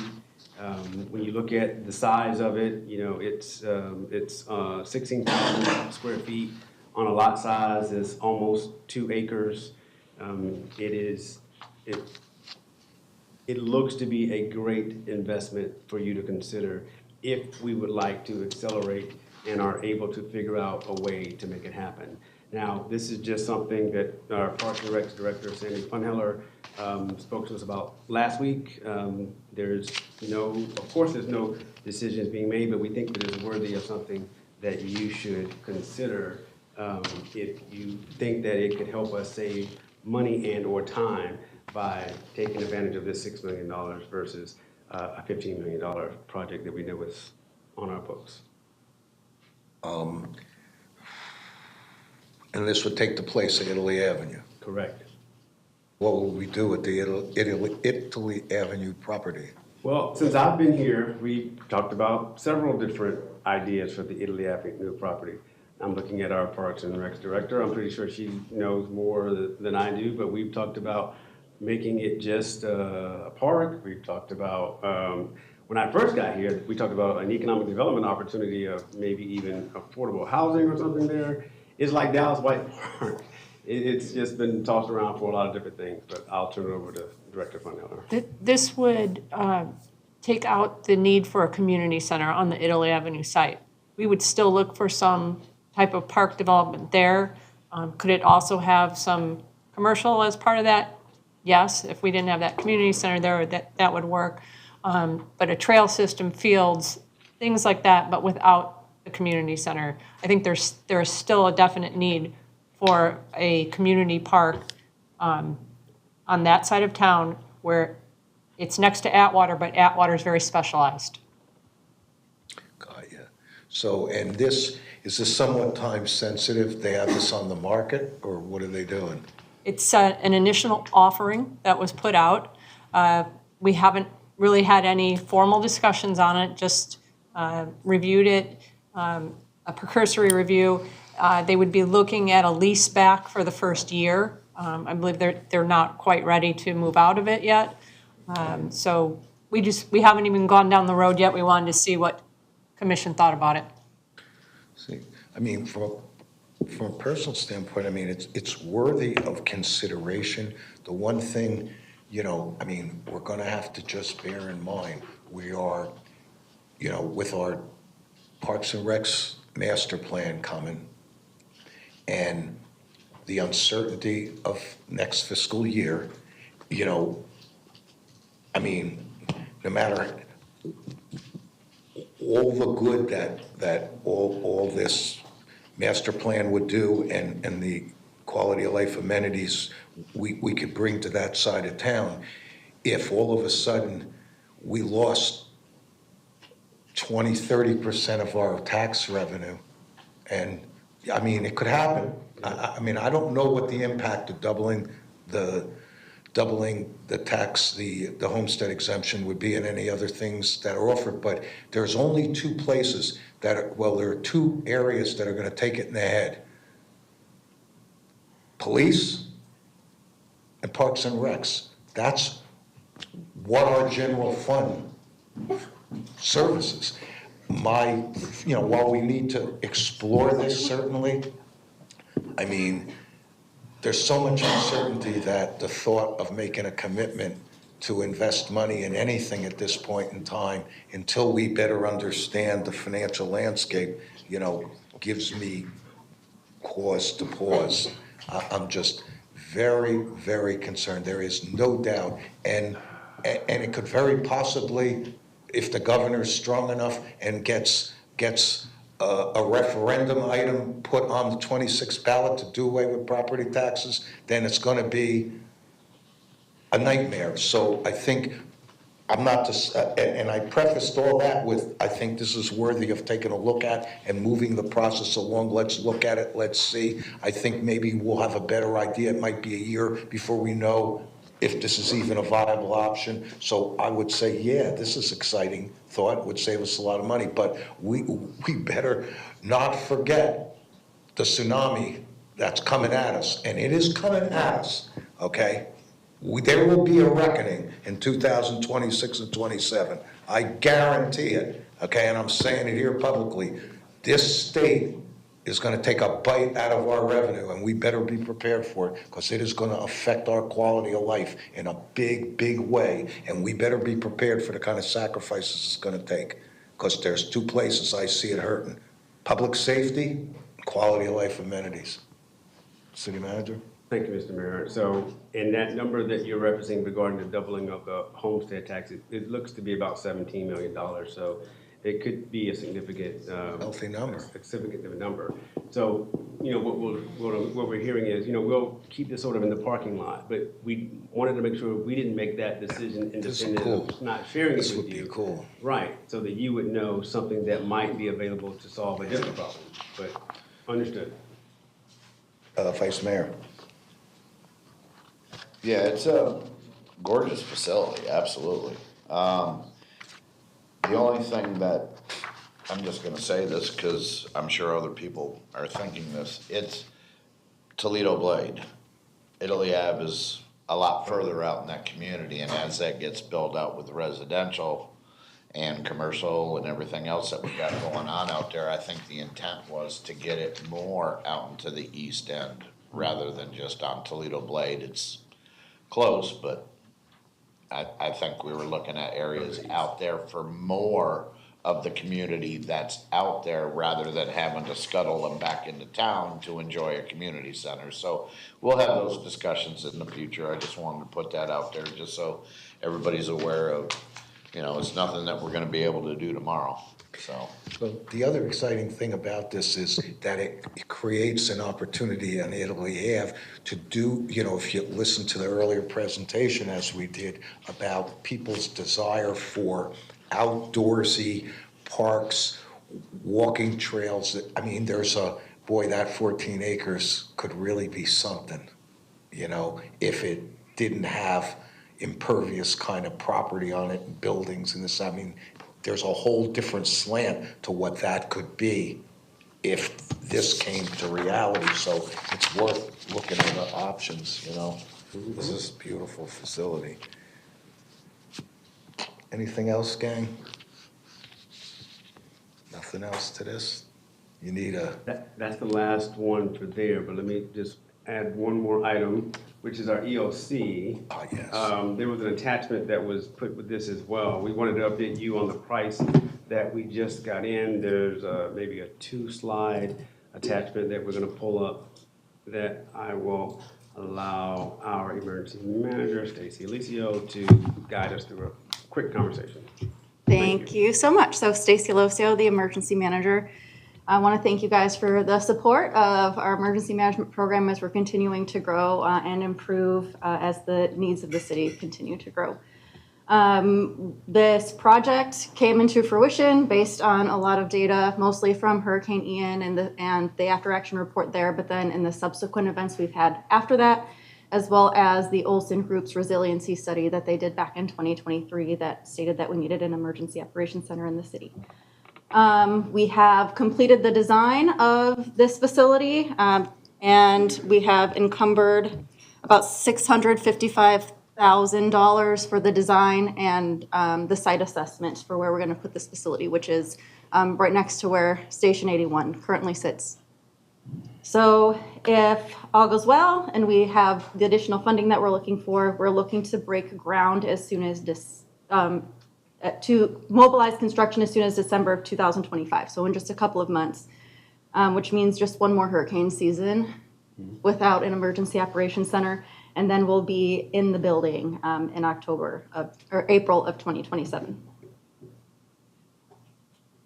So the CIP that you guys have with the $5 million that's still unfunded, that was based off previous projections of the GMP. The GMP we got back last week, and it actually is under that. So the deficit now, instead of it being over $5 million, it's $2,585,105. So that's what we're looking for right now to complete the project in totality. The total adopted budget we have is $12,166,555. With permitting and design, that puts it at $13,851,660, which is a deficit of $1,685,105.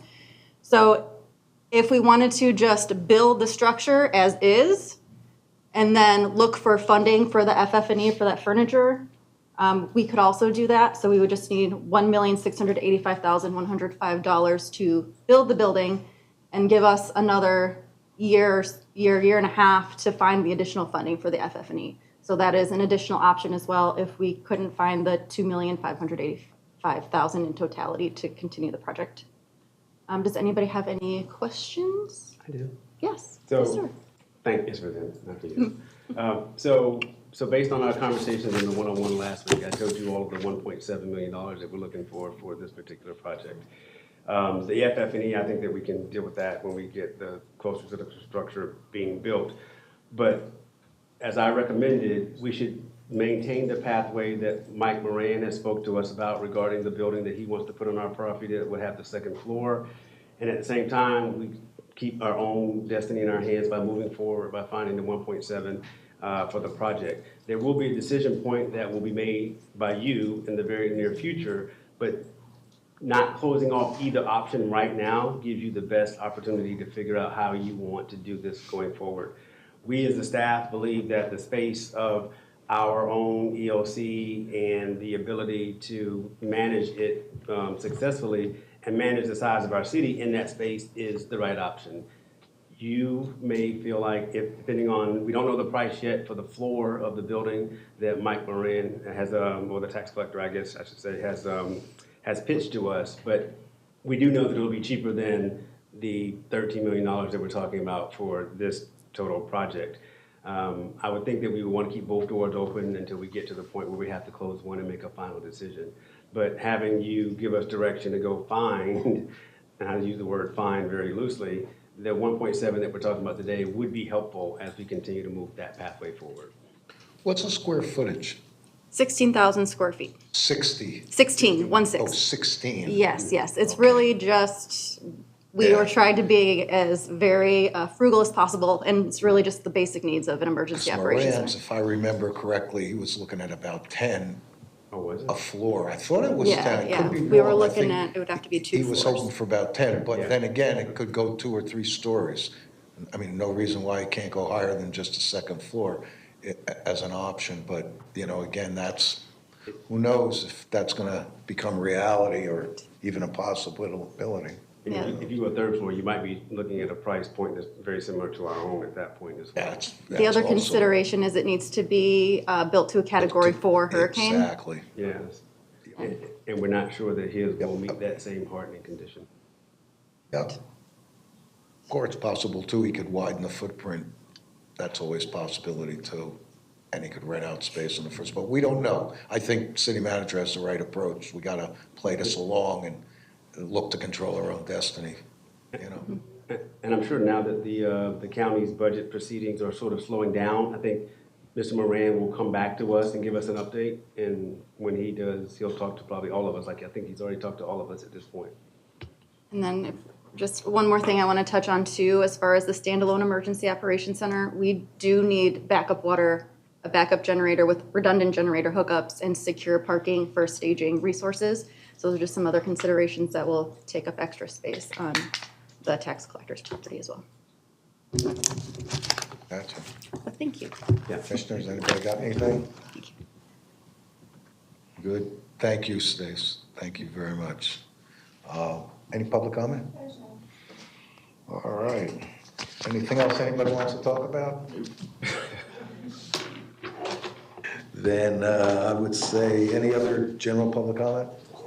Then we are here at 2:07, and I'm going to adjourn this workshop. Thank you.